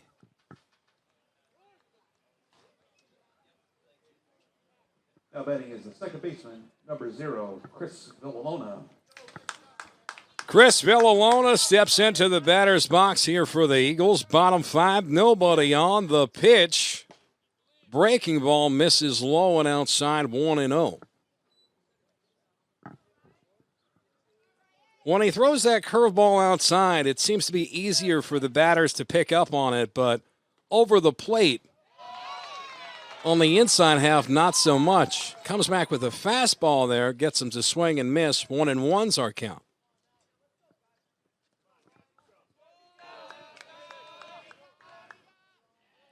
McMenamin deals. A juicy strike is laid off. 1-2 is the count. Newfound confidence on the mound now for this pitcher. Attacking the strike zone. The 1-2. Breaking ball misses outside. 2-2. As I mentioned before, he throws the breaking ball over the outer half of the plate. Easier for the batters to see. On the inner half, looks like it's going to hit the batter, and it breaks right into the zone. Here's the 2-2. The fastball is driven back up the middle. That's good enough for a base hit. The Eagles put a runner on here with 1 out.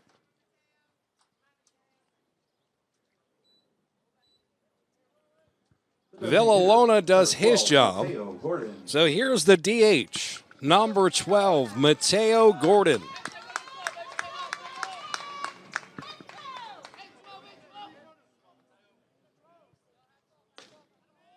He looks at a first pitch strike.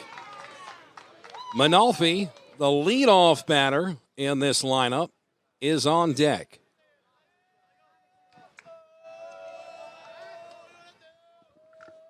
Check back at the runner at first, nothing doing.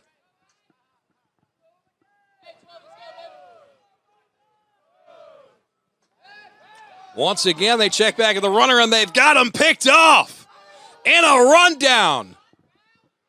And he is nailed out at first base. The Sanders infield putting on a show right now.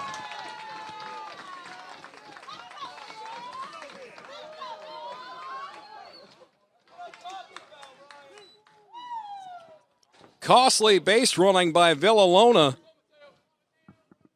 runs the Eagles out of a rally here in the bottom of the 5th. Now with nobody on and 2 out, a breaking ball misses. The count evens up 1-1.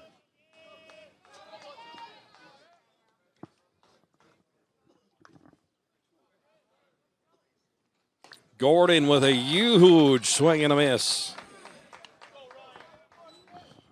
1-2 the count. Ryan McMenamin. Day and night in terms of this start. A completely different pitcher here later in the game. As this ball misses way outside, 2-2 is our count.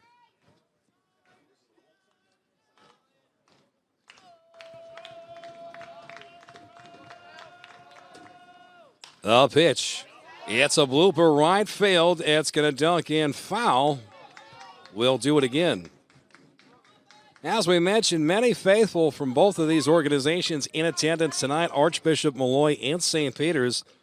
But shout out to everybody out there that may be home on their couches, rocking sweatpants, enjoying this championship one-run game from the comforts of your own home.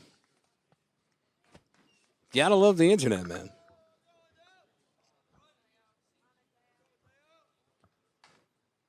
It's a 1-2 count, 2 outs, nobody on. McMenamin deals. The curveball is slapped to second. The fielder charges in, throws to first in time. Down go the Eagles. Will the Sooners be able to put one on the board in the top half of the 6th? They're down by 1. Find out when we come back from Fordham University.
Leading off the top of the 6th inning for Archbishop Malloy is the catcher, number 31, Charlie Lowe's.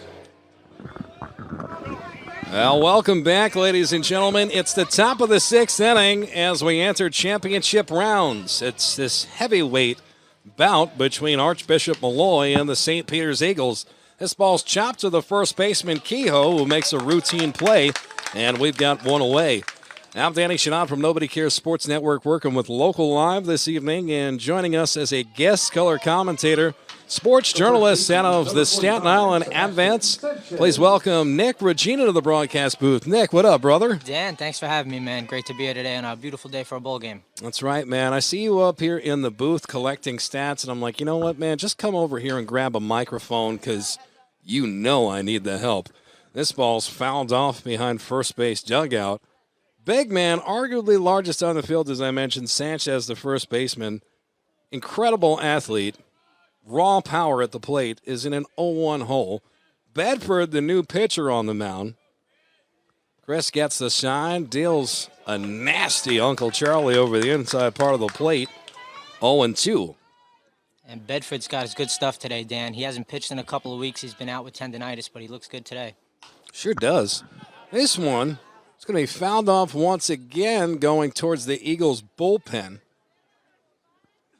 What was the traffic like for you when you came up here? Did you question your work life? That you picked the right career when you were in traffic up here? You know what? A weekday trip to the Bronx is among my favorite things to do. Yeah. I actually scratched it off my bucket list. Thank you to all of the staff at St. Peter's High School for allowing me to do that. Nick, Regina, we have ourselves an 0-2 count. 1 out, nobody on. Stanner's trying to get something going. Bedford throws a nasty fastball that catches the outside part of the plate. Catches Rodriguez looking, and there's 2 away. You know, it looks like Bedford really hasn't missed a beat. He hasn't pitched since the regular season. Been a couple of weeks for him, but throwing as hard as I've seen him throw all year. You said it, mister. Now batting is the third baseman, number 52. Well, it's number 52, the third baseman, Diaz.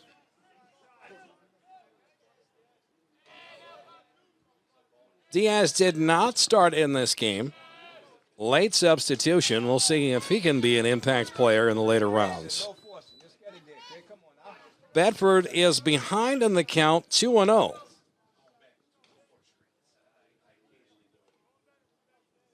The right-hander gets the sign from Grimaldi and delivers. This ball chopped back to Bedford. Easy fielding play, fires to first, and there's another strike. Ladies and gentlemen, we're headed to the bottom of the 6th inning. The Sounders go down 1-2-3. How will the Eagles respond? They currently lead 4-3.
Now, welcome back, ladies and gentlemen. It is the bottom of the 6th inning. The Eagles with a 1-run lead.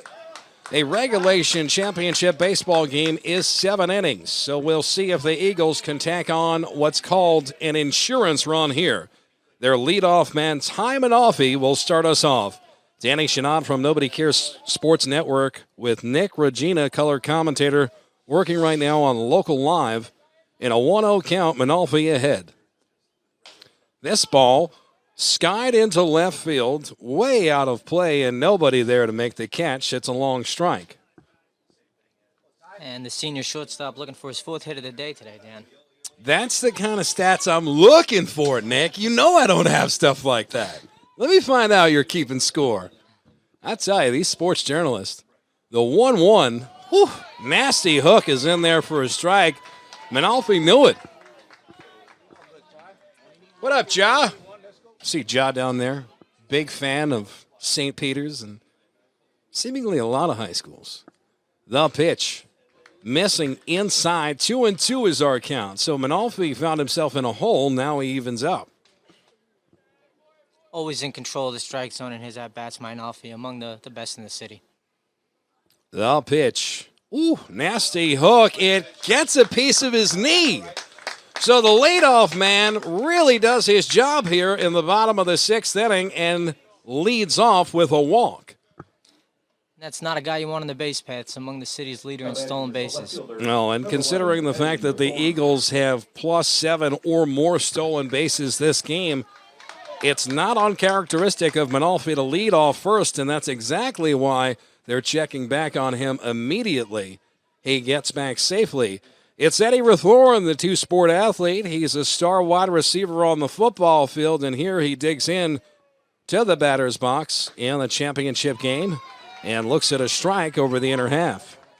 And it's a small miracle in itself that Eddie's playing baseball only a few months removed from a gruesome broken leg that he suffered on the football field back in October. He is a fan favorite with really everybody on the staff at Nobody Cares Sports Network. He comes from a tremendous family. It's great to see Eddie competing and at such a high level. I mean, this is the city championship here, as they're desperately trying to pick off Manalfi at first base and cannot after 3 consecutive attempts to no avail. And Coach Bobby Glenister's hasn't been shy about using Eddie in these big spots. McMenamin checks back on Manalfi for 4 straight times, as if to say, I don't care if I got to do this all day.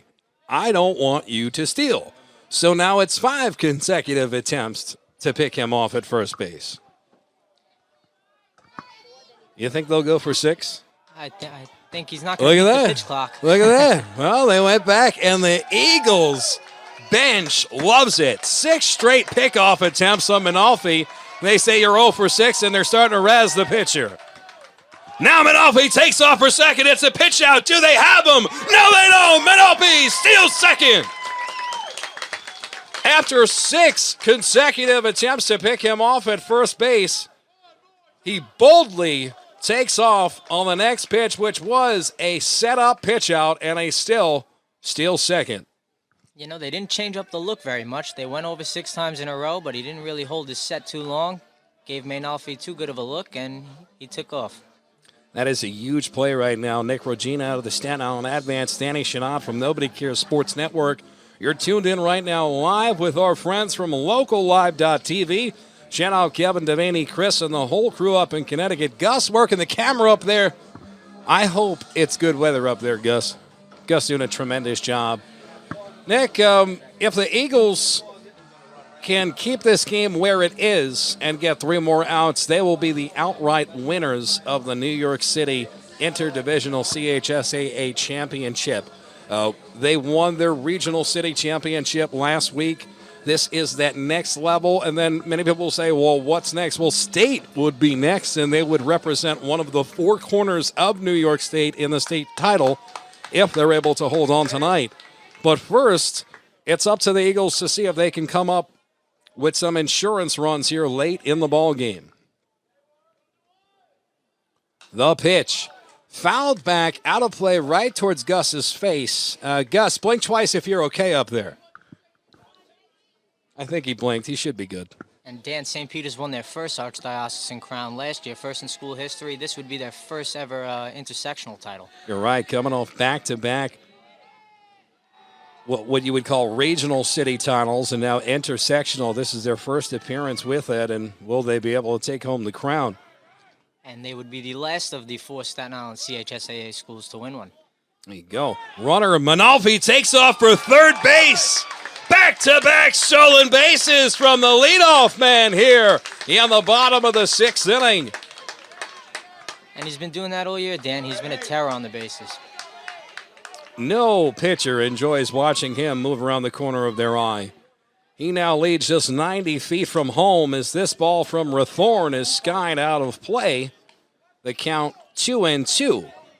And it's funny how a hit batter could change the whole complexion of an inning, because now Molloy has to bring the infield in. Very observational of you, sir. Oh, a beautiful hook. The curveball makes a late appearance here. Rathorn down on strikes. Swing and a miss. And here comes Jack Kehoe. McMenamin has really settled down, Dan. His curveball's really dancing after a 25-pitch first inning. He's really settled in. Hey, he's seen the first 3 innings of this game. McMenamin seemed like a deer in headlights fighting for his life. 4, 5, and 6. He is born again. Watching him pitch, he's really put together a masterful performance in late innings. That curveball, dazzling, missing high. 1-0 the count to Kehoe. And if I was him, I'm not sure I'd give him a pitch to hit here. Oh, why would you? I mean, you got 2 bases open. 1 out. You give him first base. You can put the double play in order. I'll tell you, Nick, you are phenomenal at your job. Thank you, Dan. Appreciate that. You too. Big swing and a miss from Kehoe. He had one thing on his mind. He was trying to pull a natural, blow the lights out of the scoreboard in right field. Manalfi and Kehoe have really been the straws that stir the St. Peter's drink. They've been doing it all year, both of them hitting around 400. Here's the pitch. It is roped into center field. This could get over the fielder's head, and does! 1 run will come in to score. Kehoe wheeling around third, and they're going to hold him there. An RBI triple for Jack Kehoe in the bottom of the 6th inning gives the Eagles a 2-run lead. Oof. That one might have had a chance in some high school parks. Not here at 395 to dead center, but that one wound up at the wall. My goodness. Rosa looked like he had a beat on the ball, and if there's any wind in this ballpark, that ball got all of it. Soared like an eagle over Rosa's head. That is a triple RBI here in the bottom of the 6th. It's officially a 5-3 ball game.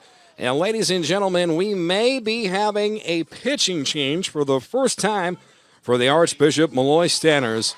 And we are. Ryan McMenamin pitched a masterful game here. And the Stanner faithful in attendance give him a standing ovation. And even the Eagle faithful in attendance, rightfully so, applauding alongside. Nick, Regina from the Staten Island Advance, Danny Chanod from Nobody Cares Sports Network. You're watching this game on Local Live. It's 5-3 St. Peter's. We'll be back in a moment after this pitching change.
That's a good thing the netting's there, Nick. Otherwise, I'd be out of business.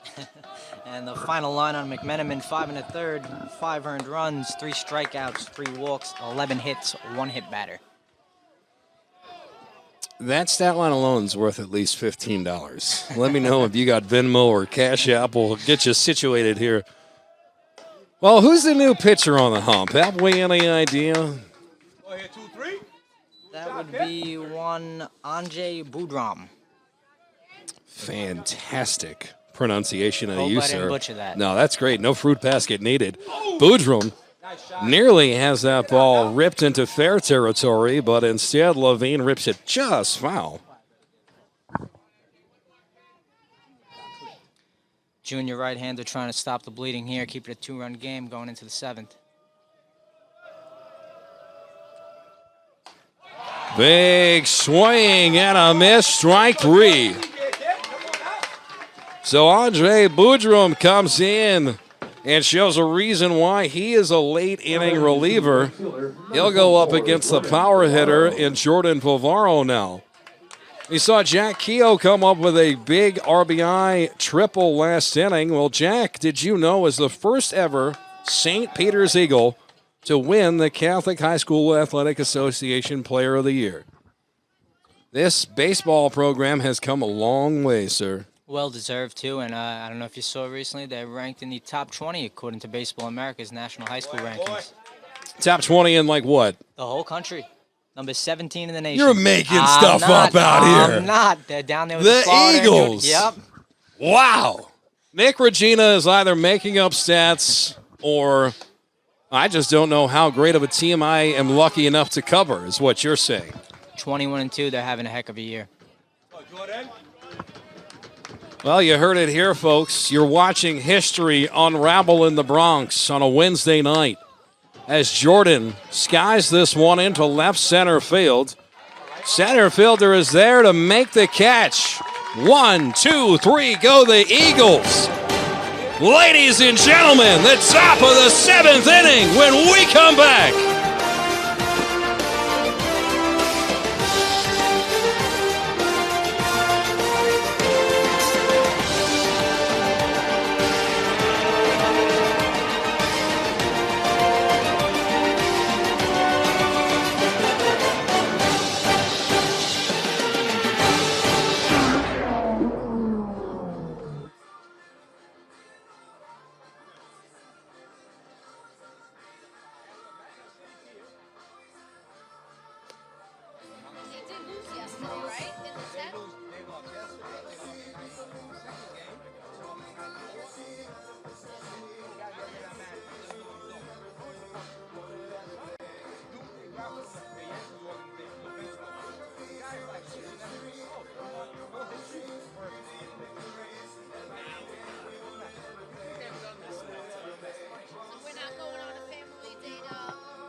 Ladies and gentlemen, we have reached the pinnacle moment of our championship matchup. Will we be headed to a rubber match game 3, or will the St. Peter's Eagles, for the first time, win the Intersectional City Championship by defeating the Archbishop Malloy Sanners? Well, in due time, we will find out. Danny Chanod from Nobody Cares Sports Network on the call. Nick Regina from the Staten Island Advance joining me for color commentary. Leading us off here on the top of the 6th inning, it's DeGioia, the right fielder for the Sanners. Bedford, the right-hander, misses outside, is behind in the count, 1-0. In a 2-0 game now, a bloop and a blast will tie it. Bedford, back-to-back fastballs, missing nowhere near it. Gotta imagine if you're DeGioia, you don't have a green light here. Just sit back and wait till he throws a strike. Well, he doesn't mean a thing, Dan. They need 2 base runners, so. Bedford gets the sign and misses on 3 consecutive fastballs, nowhere near the dish. Our count now is 3-0. Bedford deals and misses. DeGioia works a 4-pitch walk. The Stanners are in business. The Eagles are in trouble. The left fielder, number 22, Nate Rosa. Nate Rosa into the batter's box now. A runner leads off first base. Bedford deals, and he finally finds the strike zone, and not a moment too soon, the count 0-1. These are the toughest 3 outs to get, they say, and no one better out there than Bedford, who started their first win of the season and might be out there for the last. That ball just missing high as Rosa lets it go, and the count is 1-1. DeGioia leads off first. Bedford fires in a rope strike. 1-2 the count.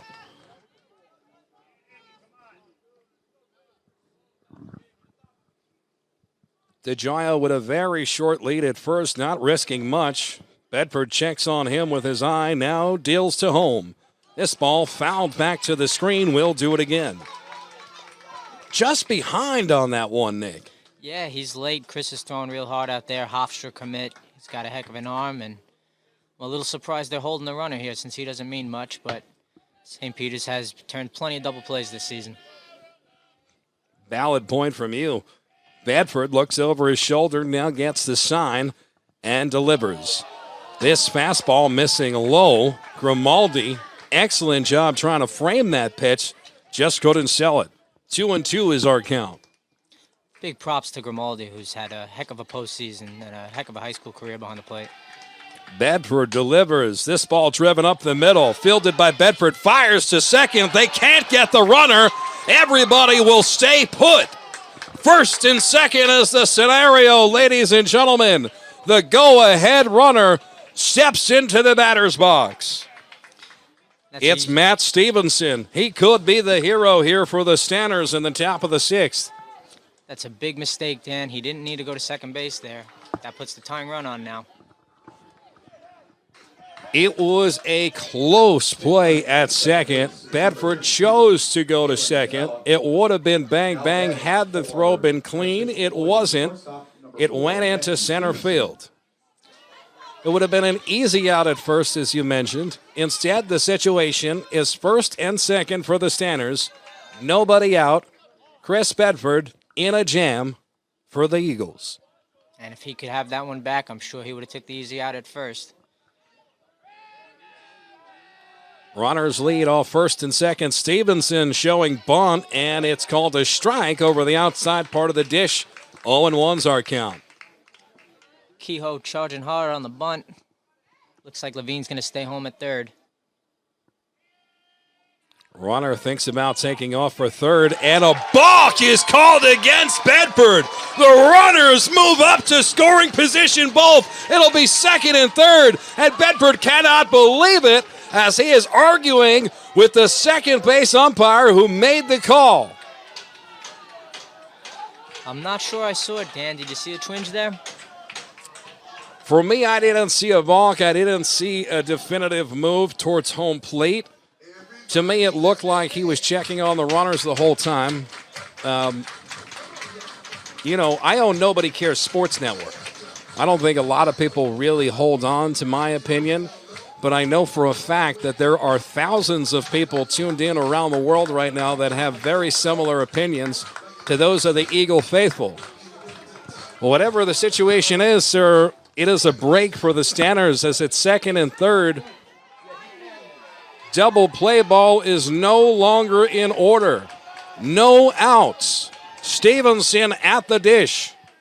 The pitch is called a strike.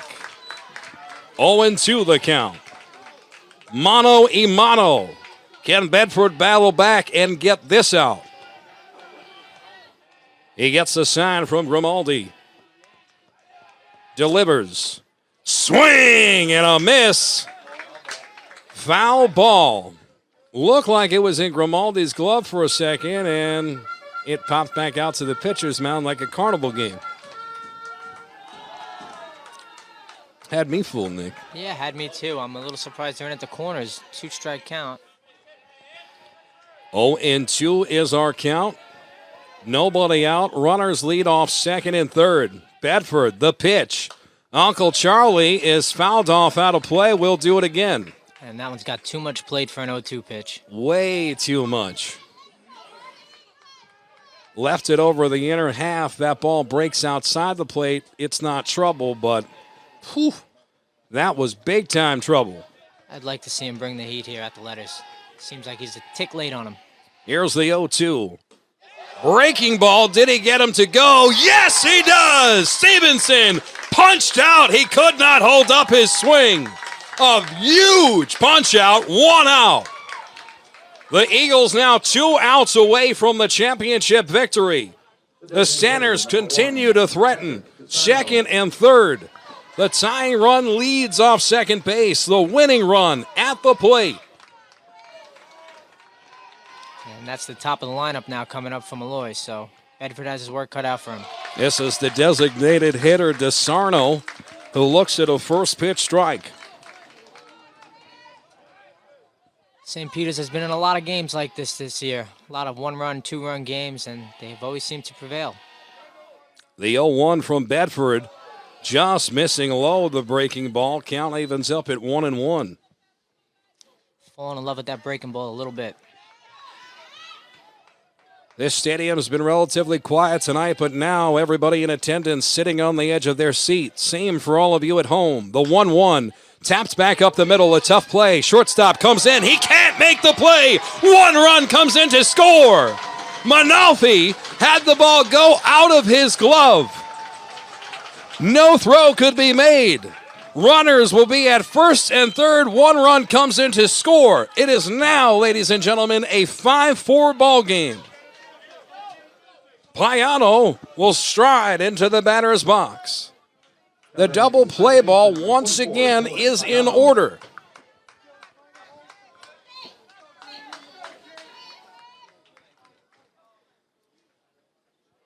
Manolfi usually slick-handed. That was a tough play, but that's one that he usually makes.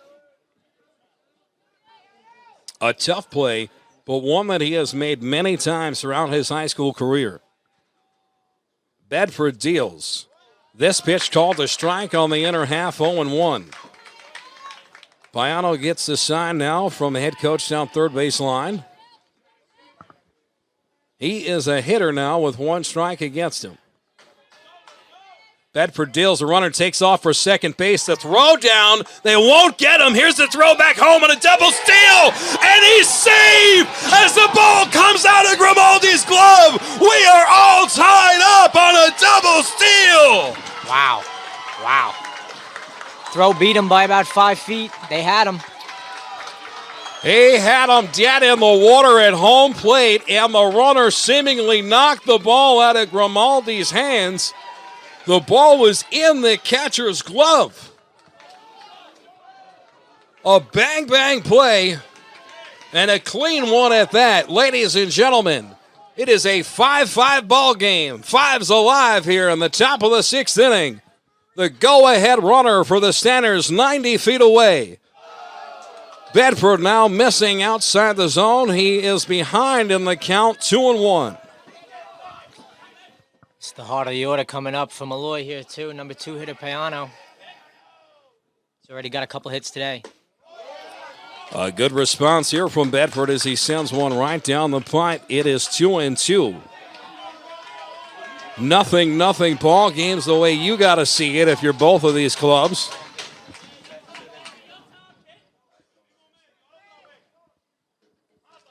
Timeout called at the plate.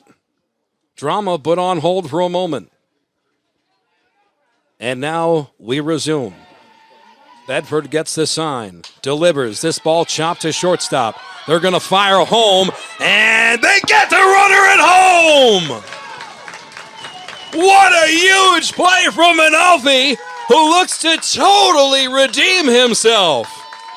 Put a little extra mustard on that one, Dan.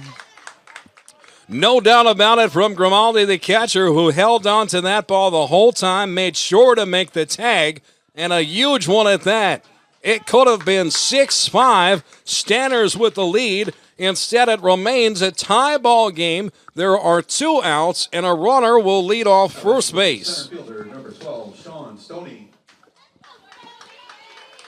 If you're the Stanners in that situation, you didn't necessarily have to send the runner on that infield hit. You're right, especially with the 3 hitter coming up. That's an interesting decision there. Bedford responds nicely with a curveball that dashes the outside part of the plate. It's 0-1. Contact play was obviously on, but now with your best hitter up. A pitch, fastball, hits the inner half, called for a strike. One of my favorite players in the league, number 12, Sean Stoney. We'll see what he can do here with 2 strikes against him. He must protect. Still looking for his first hit today, Stoney, 0 for 3.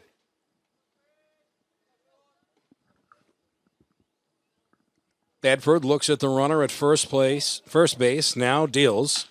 This ball is popped up right near second base. Manolfi will make the catch, but the damage, ladies and gentlemen, has been done. 3 runs score for the Stanners in the top of the 6th inning. Can the Eagles walk it off, or are we headed to extras? Find out after this.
bottom of the 7th inning for St. Peter's is the center fielder, number 21, Anthony Macaluso. All right, ladies and gentlemen, it has come down to this all season. These two teams have climbed the mountaintop. Only one can remain. Anthony Macaluso, a.k.a. Big Mac, leads off the St. Peter's Eagles here in the bottom of the 6th inning, and he looks at a first pitch ball. Anjay Budrum on the mound. He had a 1-2-3 6th inning in his last appearance here. We'll see if he can continue and stay hot on the hump. That is a mean fastball that catches the inside part of the plate. Big Mac thought it should have been a ball. Instead, it is a strike. 2-1 is our count. Budrum deals. Fastball missing high, 3-1. He's got a hitter's count, however, they need base runners. Does he have the green light? Here's the 3-1. He takes all the way, and a strike goes right down Broadway, 3-2. Eagles need a base runner. They'll be looking to manufacture a run here. Budrum. This one is tapped by Big Mac to short, hustling down the line, and he can't beat it out. He nearly did. Instead, there's one away, and Budrum has retired 4 straight Eagles here. And props to Macaluso. He was busting it out of the box. He made that close. Made it a lot closer than it appeared to be off the edge of the bat. Well, now stepping into the batter's box for the Eagles.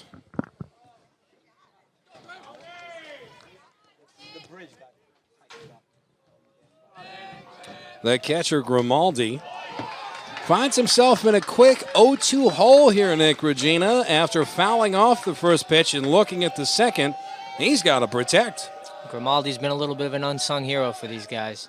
A pitch missing outside, low and away, 1-2 the count.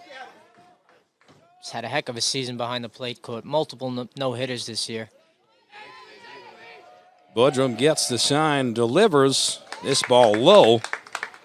And Grimaldi has fought to even the count up at 2-2. Budrum deals. This ball could be trouble as it heads into right center field. It's going to drop in for a hit. Heading for second is Grimaldi. He puts the Eagles in business. A lead-off double in the bottom of the 7th inning. And give Grimaldi a ton of credit for making that big turn at first base. He busted it out of the box. He never let up, and a lot of guys might have held with one there, but he turned that into a double. Give him even more credit as he's going to be substituted out of the game for a pinch runner. He battled all the way back from being down 0-2, made it a 2-2 count, and drove that ball into the opposite field. And you saw him choke up on the bat, keep the hands in, and just flip that one the other way. Heck of a job. Well, Marco Arruda, the quarterback of the varsity football team, now subs in as a pinch runner. You know, he's got some speed out there. We've seen it on the gridiron. We'll see if that equates to the diamond here. Have seen him make many a man miss on the gridiron. Budrum misses with his first pitch. The second misses high as well. It is now a 2-0 count. Chris Villalona, the batter at the dish. With one swing of the bat, he can walk it off for the Eagles. Budrum deals. Villalona with a big swing and a miss. Strike one.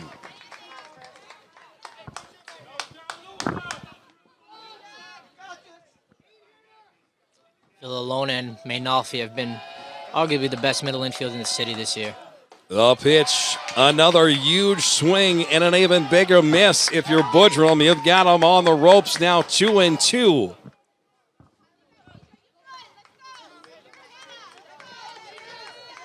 St. Peter's could really use a big hit from the bottom of the order here, get things turned over. Budrum delivers, swing and a miss, strike three. A huge strikeout for the Centers. 2 outs now. And Grimaldi frozen at second base. Mateo Gordon. Well, it comes down to the number 9 hitter. You know they're not going to want to put Mainolfi up there again. Can Gordon be the unlikely hero for the Eagles? As this ball is a little floater to the shortstop. Easy money, ladies and gentlemen. We've got free baseball headed to the championship rounds. The top of the 8th when we come back.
Leading off the top of the 8th inning for Archbishop Malloy is the catcher, number 31, Charlie Lowe's.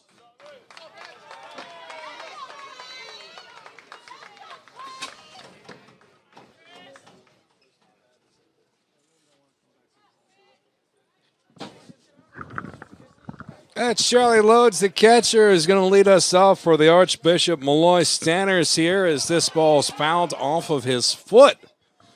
All the Eagles wanted to make it out of it, but the umpire says, hold up, wait. Danny Chanod, Nobody Cares Sports Network. Nick Regina, recently hired out of the parking lot. Sports journalist extraordinaire and making his debut as color commentator. As Chris Bedford comes from a family of pitchers. His brother pitched famously at Notre Dame. Gets him swinging with a breaking ball. Strike 3, 1 out down here. That might have been his best pitch of the day, Dan. That was a nasty slider, sweeper, whatever you want to call it these days. Sweeping curveball, I think the kids call it. Either way, I agree with you. That was his best pitch so far. If you're the Stanners, you got to be thinking, how do I lay off a pitch like that? Well, Bedford's right back to business, and same as usual. First pitch strike here, extra innings. He seems to be breathing new life into this Eagles roster. Comes back with a breaking ball, catches the corner, no problem. He's way ahead in this count, 0-2 to start. Body language has really changed. He's not even taking a second out there. No, not at all. It's Sanchez, the first baseman, who's in trouble here, and he decides to disrupt Bedford's timing a bit, shake up his rhythm, and call timeout at the plate. Bedford sets, delivers. This ball is grounded by Sanchez to third. Levine fires across the diamond in time, and there are 2 away.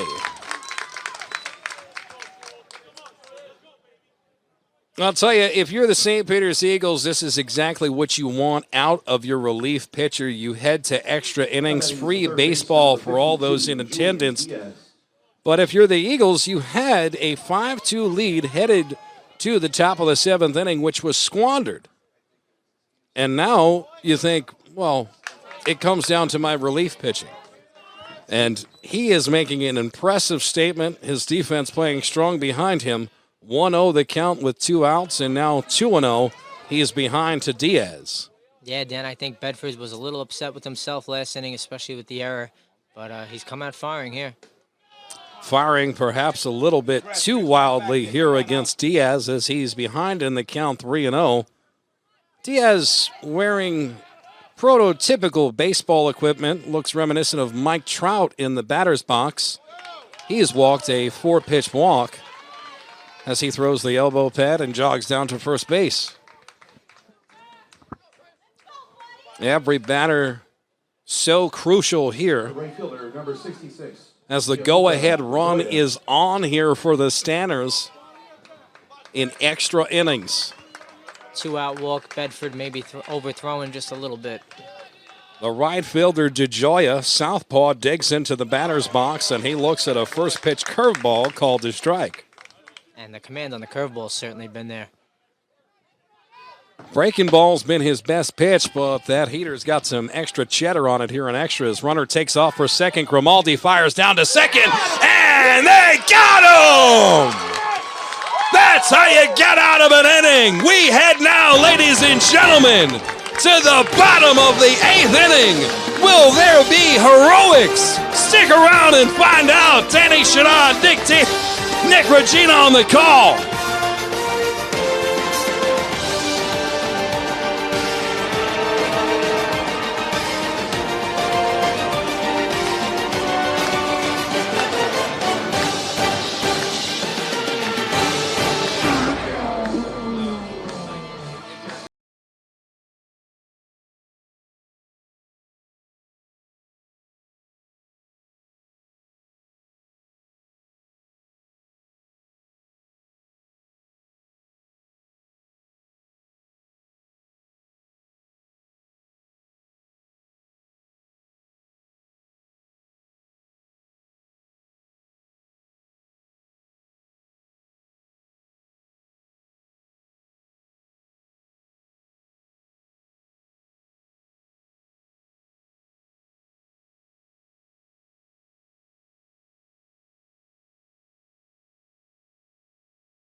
Drama unfolding here in the Bronx. The St. Peter's Eagles hold a 1-0 lead over the Archbishop Malloy Stanners in a best-of-3 series for the New York City Intersectional CHSAA Championship. And now it is Bertram, and it is the St. Peter's Eagles, top of the order. Tom and Alfie. Both these teams already locked up a spot in the States next week. Manalfi grounds out to second base to start us off here on 1 pitch, 1 out. Ajay Budram picking up where he left off. An enigma on the hump so far, and the Eagles have yet to be able to figure him out here in late innings. That's a huge out. That's the first time they've gotten Manalfi all day. Eddie Rathorn looks at a first pitch ball that misses way outside the plate.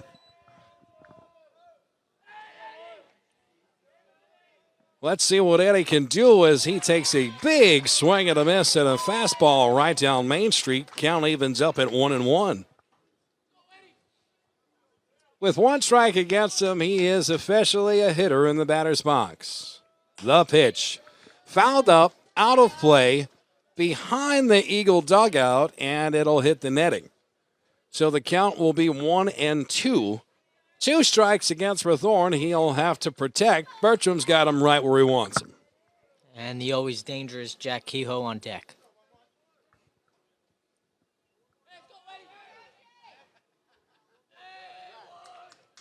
Bertram halfway through this murderer's row here in late innings. The pitch missing just low.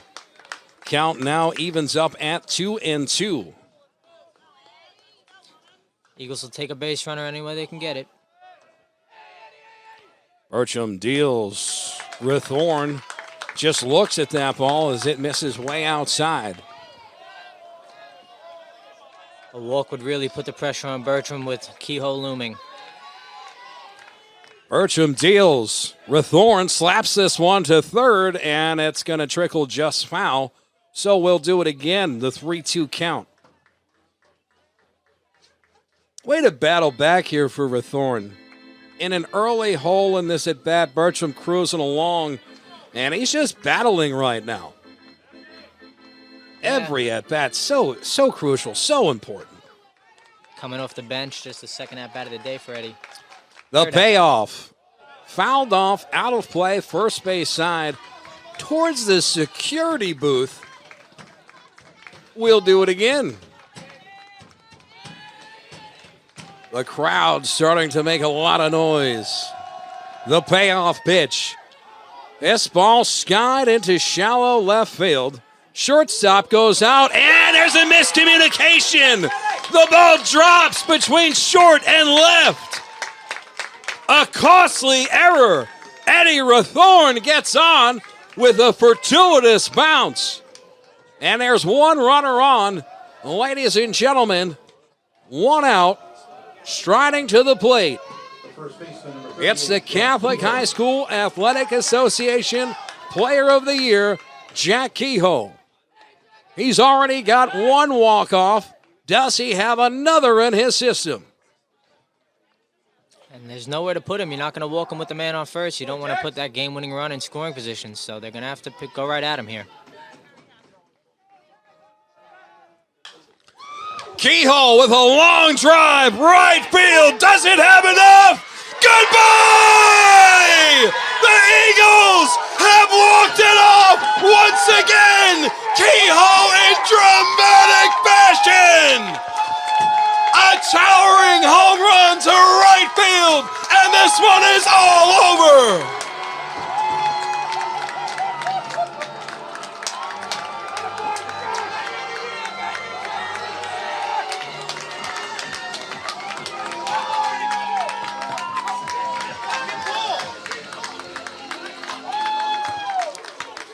Nick, Regina, we have just witnessed history in the Bronx. The St. Peter's Eagles, for the first time in their storied history, are the king of the mountain. The New York City crown, the intersectional crown, belongs to the Eagles out of New Brighton. They're bringing it home to the southern shores of New York City.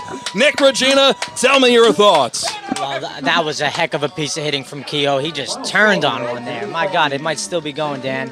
But that's the first ever intersectional crown for St. Peter's. They are the final Staten Island team to win one. More Catholic, Monsignor Farrell, St. Joseph by the Sea have done it before, and now St. Peter's is on the board. Nick, I always said anything that travels that far ought to have a movie on it. Kehoe put on a show, ice water in his veins, and hats off to this Stanner Ball Club out of Archbishop Malloy, traveling by way of Queens. They fought all the way back, sent us into extras, but it was Jack Kehoe who sends the Eagles faithful home happy. And boy, what a historic night from Fordham University. I'm ready to go home, Nick. How about you? You said it, Dan. I'm going to be writing this one up tonight. Be sure to check out SILive.com in the morning for the game report. But, my God, we saw a good one today. That was a heck of a ball game. Hey, thanks for joining us in the booth. To all of you home and all of the sponsors of Nobody Cares Sports Network, to St. Peter's Boys High School, proud supporters of the network, and to all of you around the world, wherever you may be, the restream will be available on the Nobody Cares Sports Network YouTube channel, so be sure to like and subscribe. Until next time, ladies and gentlemen, no religion, no politics, just feel-good local sports vibes. The St. Peter's Eagles defeat Archbishop Malloy Stanners by a score of 7-5 in extra innings.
feel good.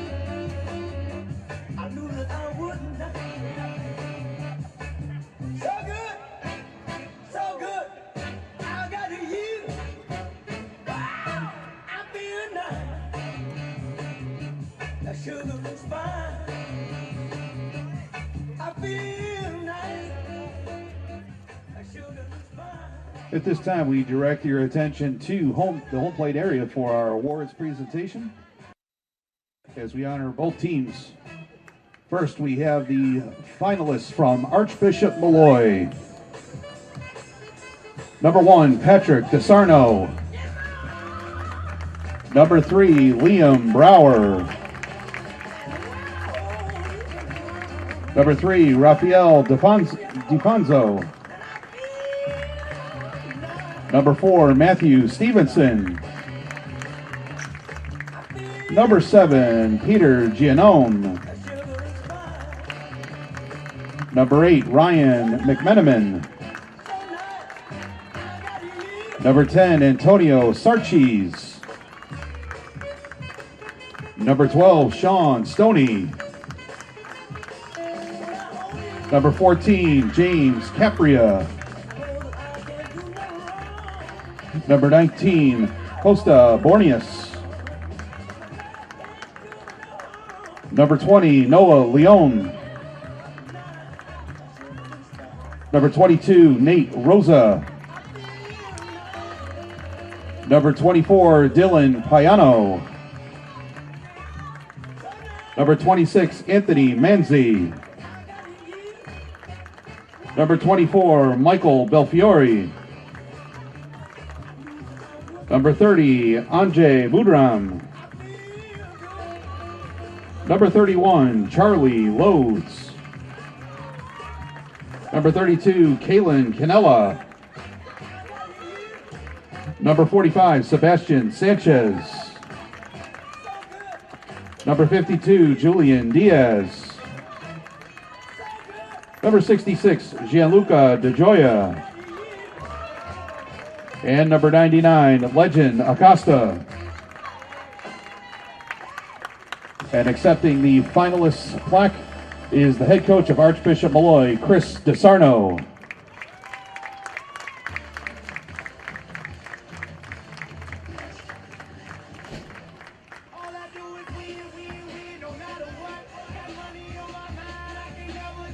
And now our champions, the St. Peter's Eagles.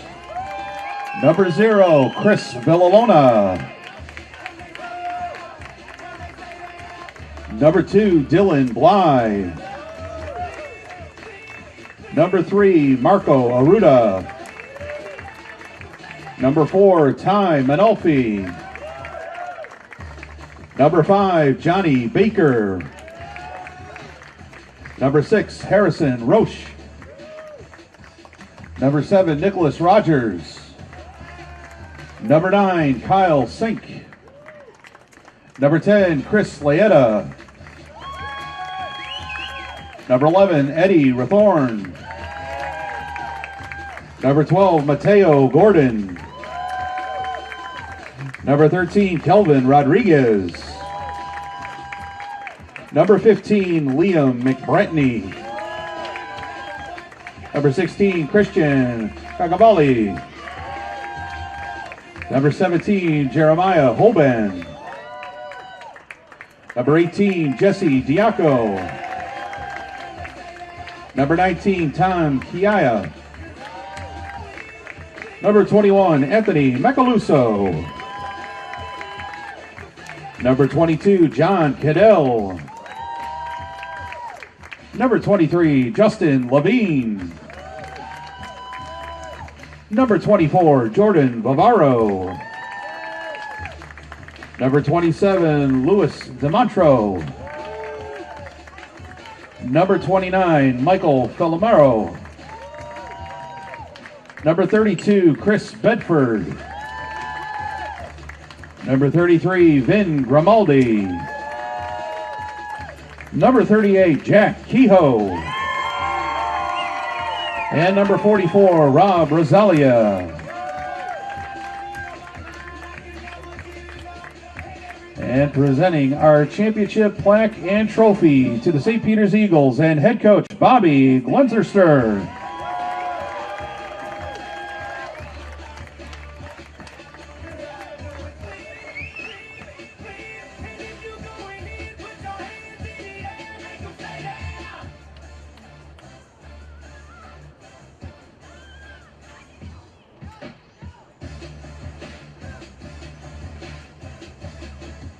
Congratulations to our 2024 CHSAA Varsity AA Intersectional Champions, the St. Peter's Eagles.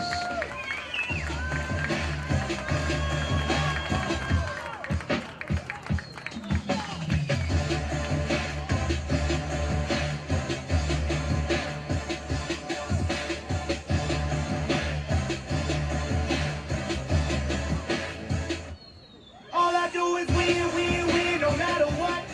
Once again, we thank all the fans for coming out to support these two teams this afternoon. Please arrive home safely and enjoy the rest of your Wednesday night.